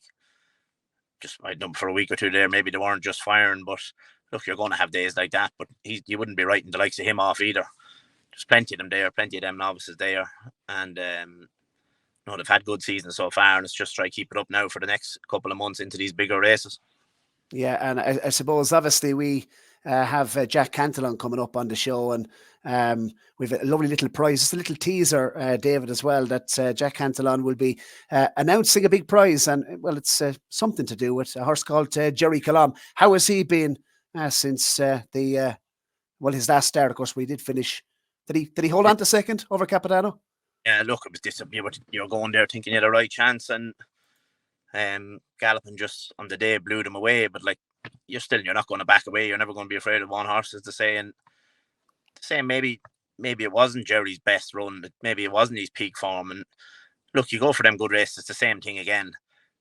If Galloping has an off day the next day, Gerri's the picking him then. So no, the same. He's come out of it well, and you still wouldn't swap him, even though he was beat the last day. You still wouldn't be forgetting about him. Has he come out of the race well since then? And look, you were mentioning that you were a little bit disappointed by that run. What would you put it down to, firstly? And I suppose secondly, as we were saying, you were saying he has come out well out of the race. He's come out of it well. Yeah, look, I don't know what you'd put it down to. Maybe he was just beat by a better horse, and that's it. Like he wasn't. He was still second. He wasn't that he finished in the middle of him or something. You know what I mean? He still ran well. So you just put it down to maybe an exceptional performance on the day by the winner, and then you go again and take him on again and take your chance, and that's all you can do. He came out of the race well, and no, look, you wouldn't be afraid to give him another go at him.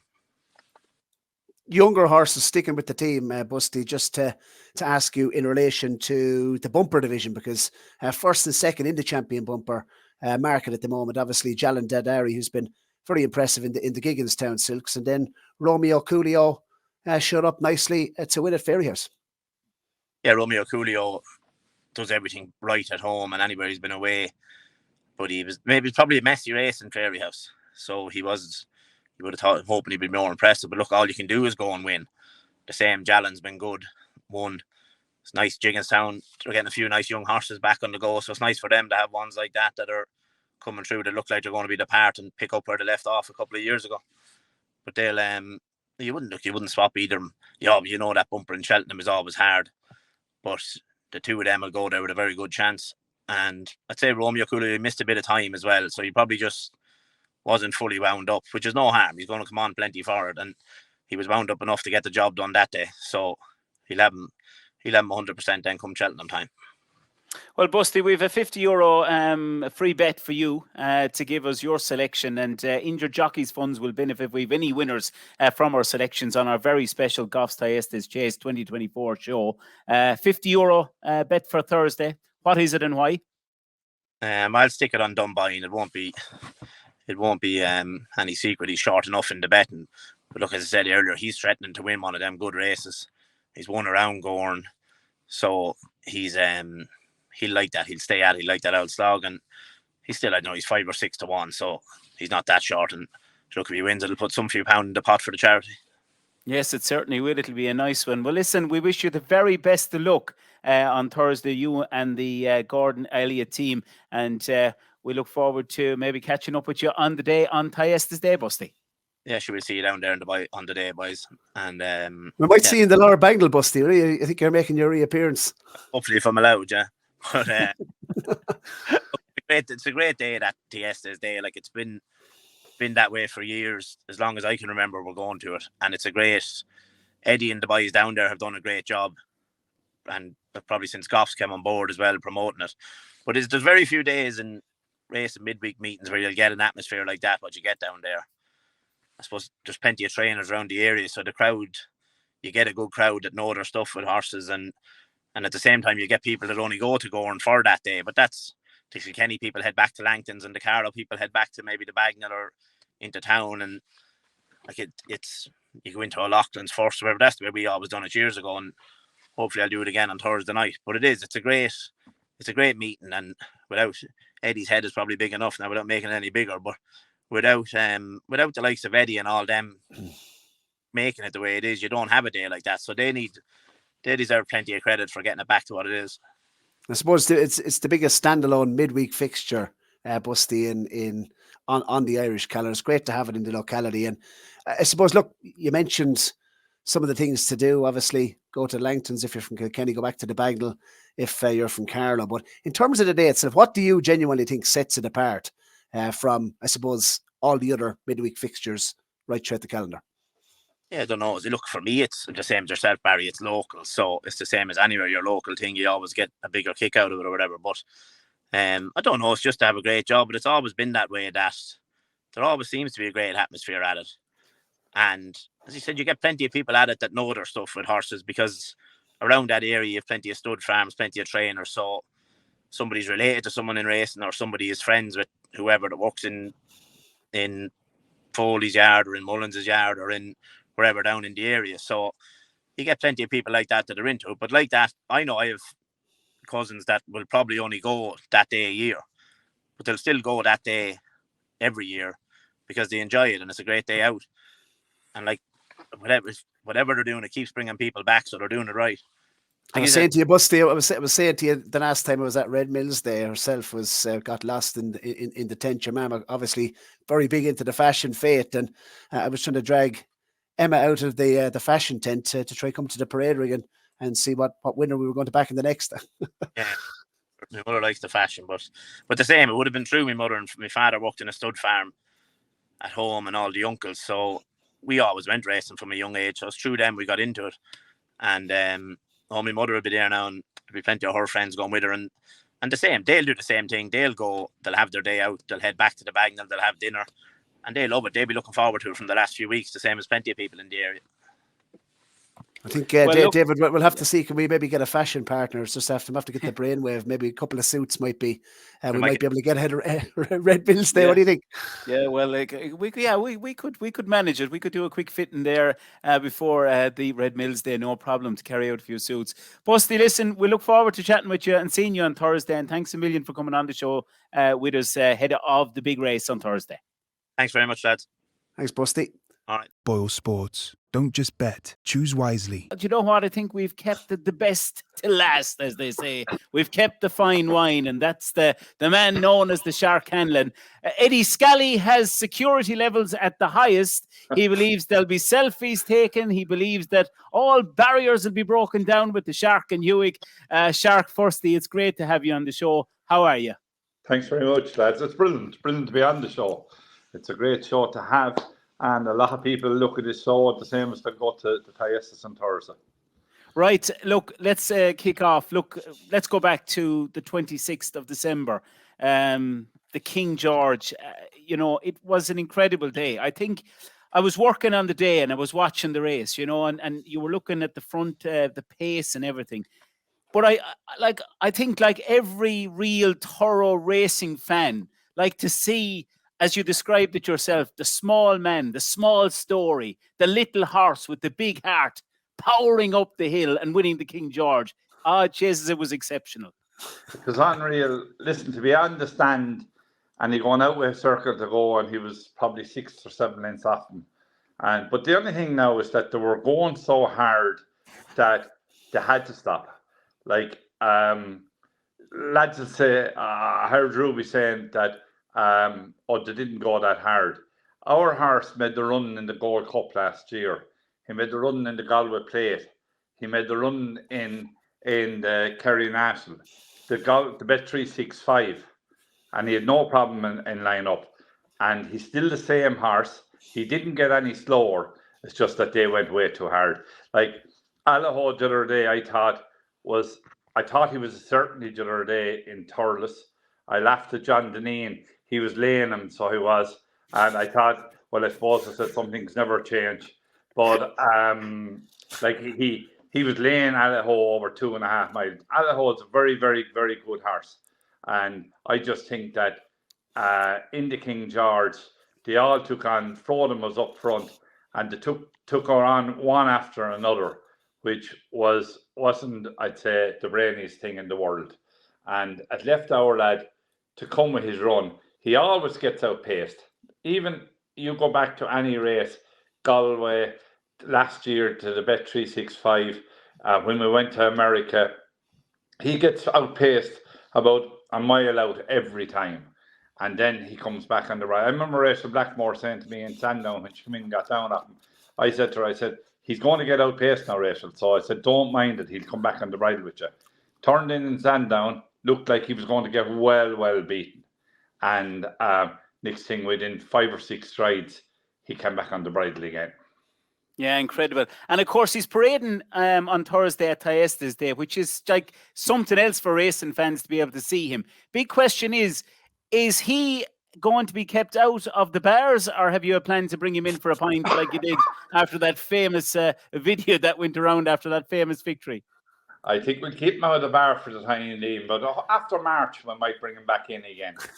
You reckon, yeah. And look, just on March, like just on the Gold Cup, you know, like, I mean, the belief you have in this horse is incredible. Straight up, thoughts on this horse winning a Gold Cup. Can he do it? I think he can. Last year he was running a cracker. He came off the bridle, which he always does. They passed him, but God.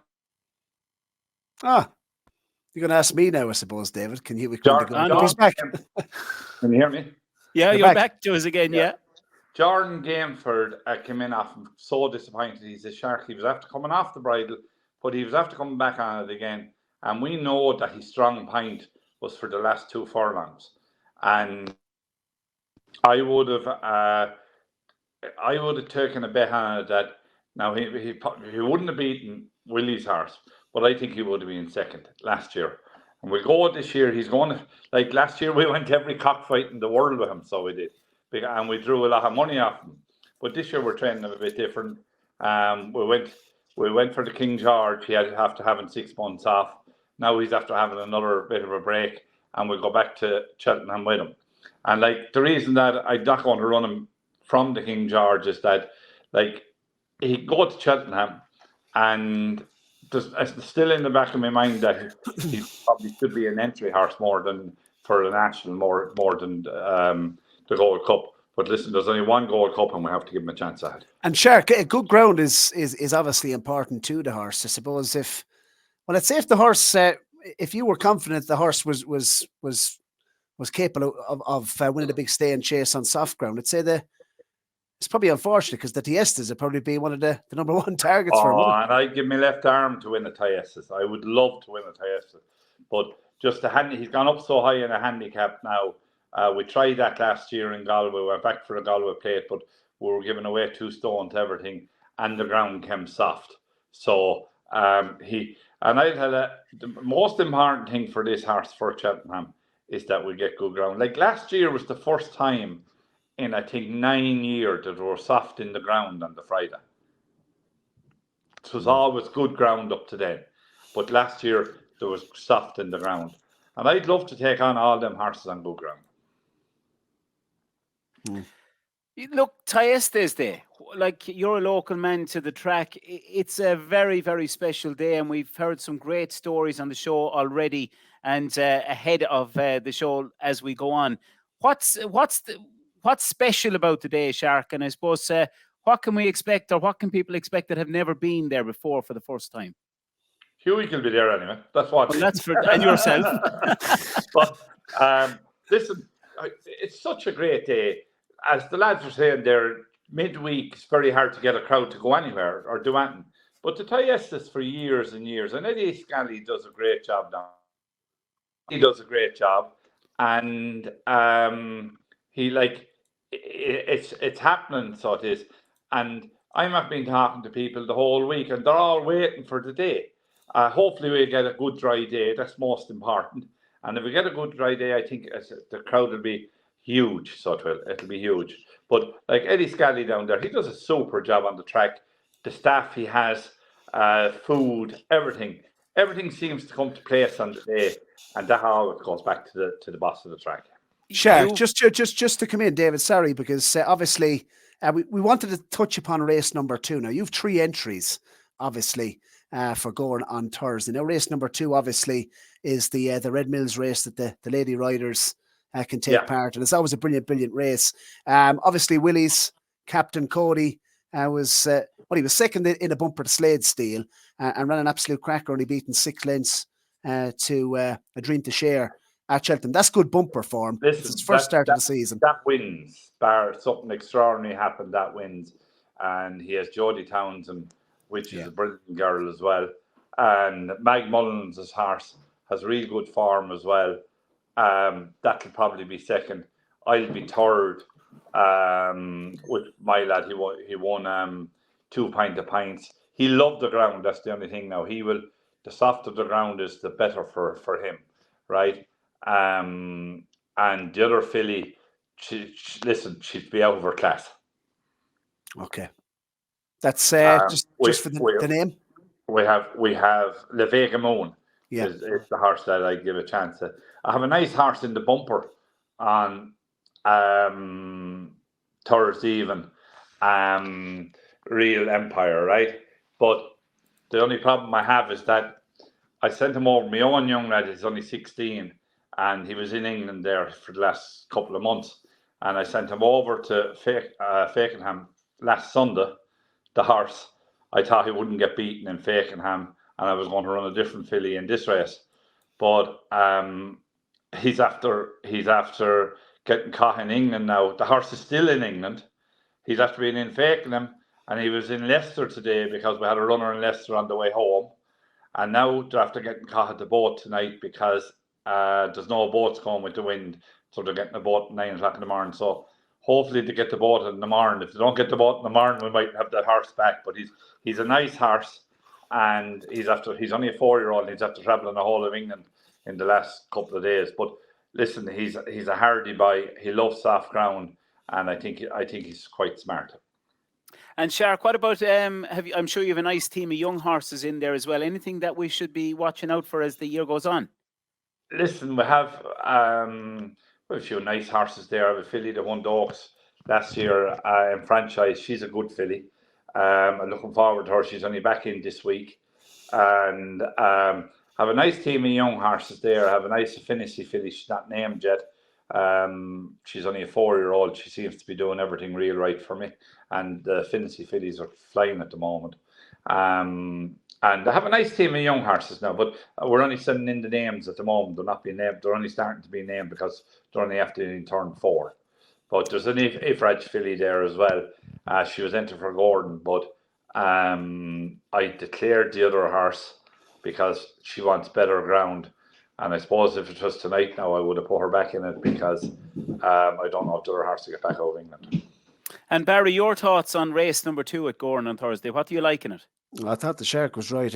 If he didn't say his own horse was going to win, I was going to say Captain Cody. And I just think on bumper form, David, obviously was only beaten 6 lengths by A Dream to Share in the champion bumper, and raced quite free on that occasion as well. And just looking at the overall form, I mean, Factifile has come out and been so impressive at Leopardstown over fence. Is going to be a leading contender for the the Brown Advisory, probably at Cheltenham. Captain Teague won the Chalowitz for me.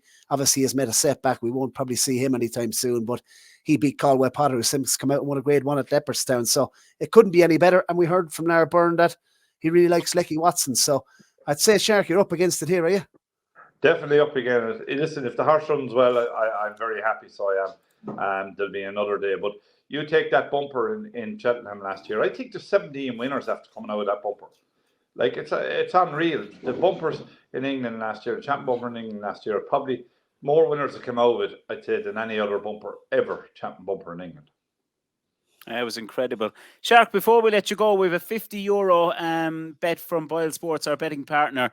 What's your selection for that €50 free bet? And of course, again, all proceeds, if we have winners, goes to the Injured Jockeys Fund. I go for Dunbayne. He ran in November in Navan. He finished 4th. And I thought that he got a lovely ride. And he missed the whole of Christmas. And he definitely handled soft ground. He's won around Gordon. And I'd say the soft ground will be up his barrow, so it will. And he's a horse that Gordon is fighting for the championship with Willie. And I'd say he is this that left out his side for the race. Well, listen, we're going to see you on Thursday. We're going to see Hewick on Thursday. We're going to have a brilliant day no matter what happens at Thyestes Day. It's great to chat with you, and thank you so much for coming on Champ.ie ahead of Thyestes Day. Well done. Thanks, lads. Thanks very much. Bye. Thanks, Shark. Thank you. Bye. Yeah, just an absolute legend, the Shark Hanlon, as we are getting ever closer to the big day, of course, down in Gowran in County Kilkenny.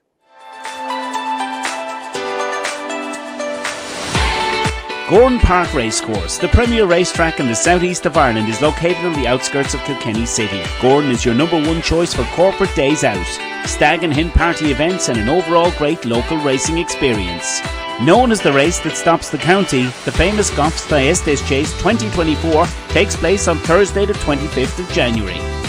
In the finish of the Goffs Thyestes, invitation only, and Ruby Walsh on the near side for Willie Mullins' 7th win of the race. Invitation only has beaten Alpha's Opus. With packed crowds expected once again this January, you can book your early bird tickets online today. Visit gowranpark.ie online, click the link in the Champ.ie podcast video description, or scan the QR code on screen to purchase right now. Eddie and the team look forward to welcoming you all to Gowran Park Racecourse this winter.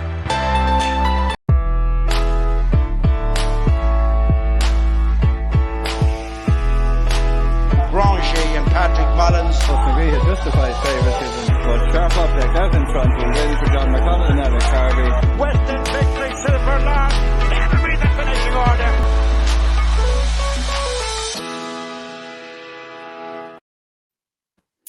Right, well, we are coming to the very end of what's been a bumper show, and we are delighted to be joined by Jack Cantillon, of course, who is part of the sponsorship of Champ.ie this season. And Jack, a very good evening to you. And I suppose it's important to note to listeners, Barry and I have been teeing it up nicely about you coming on the show, but you've got some very special news and a very nice giveaway for us. Good evening to you, and great to have you. Good evening, lads. Well, the first thing I want to figure out is which one of you is driving me home from the Lord Bagnall on Thursday night. That's the most important thing. Here's the stage, Jack. Yeah, I have to go to James Kill. Yeah. There's any room at the inn. Exactly. Look, we've delighted to be part of the show all year. It's been brilliant. It's kind of building up the anticipation as we move towards the Dublin Racing Festival, as we move towards the Thyestes Days, all these great feature events. And you both do a great job of, along with Ronan, just celebrating our great sport and allowing people a new way to interact about it. So well done to you all. Barry got on to me and said we'd love to do something a little bit extra special in the run up to the Thyestes and the Dublin Racing Festival, and his wish is my command. So we are delighted to be launching a competition that you can enter on the Syndicates.racing website. I think the link, Barry, we're going to put in below this chat tonight. You can click on it right now, and it's a very simple question, and one which I'm sure a lot of people will have lots of views on. can you pick one winner at the Dublin Racing Festival? If you can do so, and that winner is the highest SP of those that enter, we're giving away 1% lease share in our lovely Jana Colombe, who is a half-sister to Gerri Colombe. Yes, a half-sister to Gerri Colombe, and 1% up for grabs for Champ.ie listeners this year. Wow.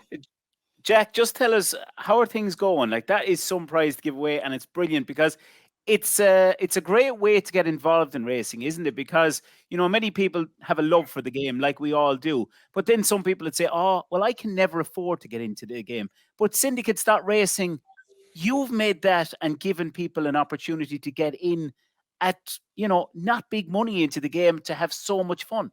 Well, we talked about going to the Lord Bagnall. You might have more change buying a share in a horse with us than you will at the end of Thyestes Day from all the crack and fun. But yeah, we might have loose change, Jack. You might have loose change. You might, yeah. But look, we have I suppose, like, if you go on our website right now, just shares from €395, and you can get involved with trainers like Willie Mullins, Joseph O'Brien, Johnny Murta in the UK, Ollie Sangster, Alice Hayes.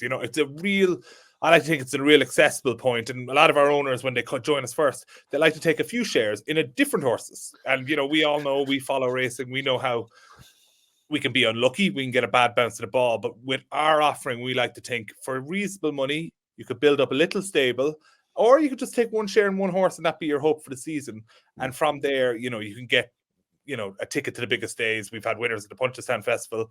We've had a winner at the Dublin Racing Festival, and we've won the Kerry National, the Munster National, and hopefully we'll be adding to that Roll of Honour again in 2024. I suppose just in terms of new plans, Jack, because we know that you're a good forward thinker, and I suppose for the Syndicate, plans for 2024. Obviously, we're speaking in January. Any other big plans on the way? Yeah, absolutely. As first, a bit of advice when you're entering the competition. We ran a similar competition in the run-up to the Christmas Festival, and I went, it was Stevens' day, and I said to me, oh, surely someone picked the 33-1 winner. Surely someone picked the 66-1 winner. No, the winner was our previous guest. He didn't win it, but someone picked Hewick to win the King George. A very simple prediction, and that was the winning entry with only one single winner. That kind of shocked me. So just don't, when you're putting in your entry, don't feel you need to find a handicapper that's 100-1. Think kind of, let's get a win on the board at a reasonable price. And I think that's a kind of cheat code to being successful and coming up. Yeah, well, look, we've lots to look forward to. We'll have a runner at the Dublin Racing Festival, please God, in Sharp Object. We have a great team of 2-year-olds for the flat season coming along. And we've a great team of National Hunt horses coming. We have a lovely Diamond Boy filly. We've a beautiful Juice Alwa, a nice filly that I'd look out for with Peter Fahey. We're actually doing a stable tour on Saturday called Milan Dollar Lady, Milan Dollar Lady, I should say. And she's been one. She's a sister to Road to Respect. I've been looking forward to getting out for our owners for a while now. And hopefully she can put the ball in the back of the net when she does. We're very proud of our record. We've never been beaten first time out in an Irish bumper. We've had 4 winners in a row first time out, and hopefully we can continue protecting that record into 2024. In terms of Gerri Colombe's half-sister, tell us a little bit about her, how's she doing, and whether we actually like to see her. Yeah, look, she's going to be out in the spring. We want, Barry, you asked me for something extra special. I think it's tough to beat a filly with this pedigree. She's been a forward filly. She's been through an education with Jonathan Fogarty down in Wexford. She's been through Stevie Byrne in Knockgraffin, and now she's in big school. She's with Gordon Elliott. If you win the prize or you buy a share on Syndicates Racing, you can join us for the stable tour to 2 Gordon Elliott's.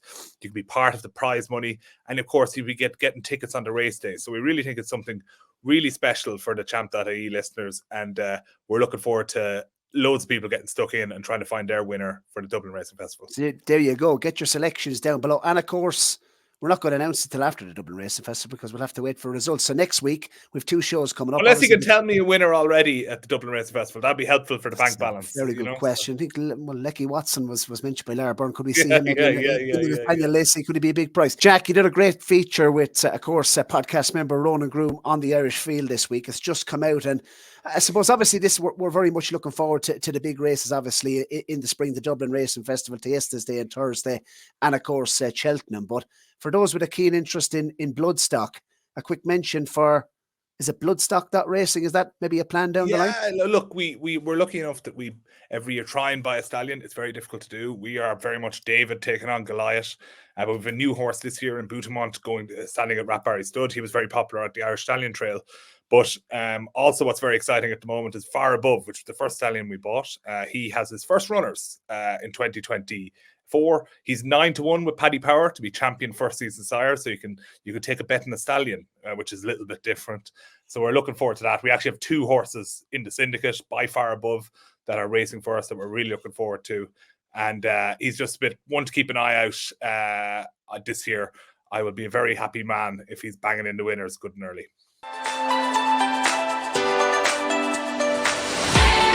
Gowran Park Racecourse, the premier racetrack in the southeast of Ireland, is located on the outskirts of Kilkenny City. Gowran is your number one choice for corporate days out, stag and hen party events, and an overall great local racing experience.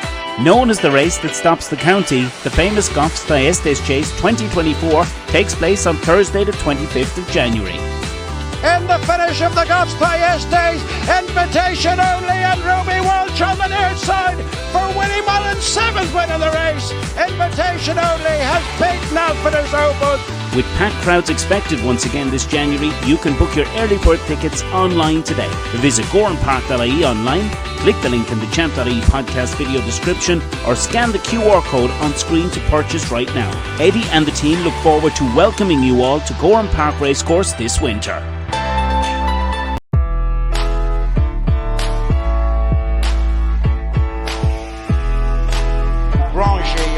Mullins. McGree had justified favouritism, but sharp object out in front and ready for John McConnell and Alex Harvey. Western victory, Silver Lar. That'll be the finishing order.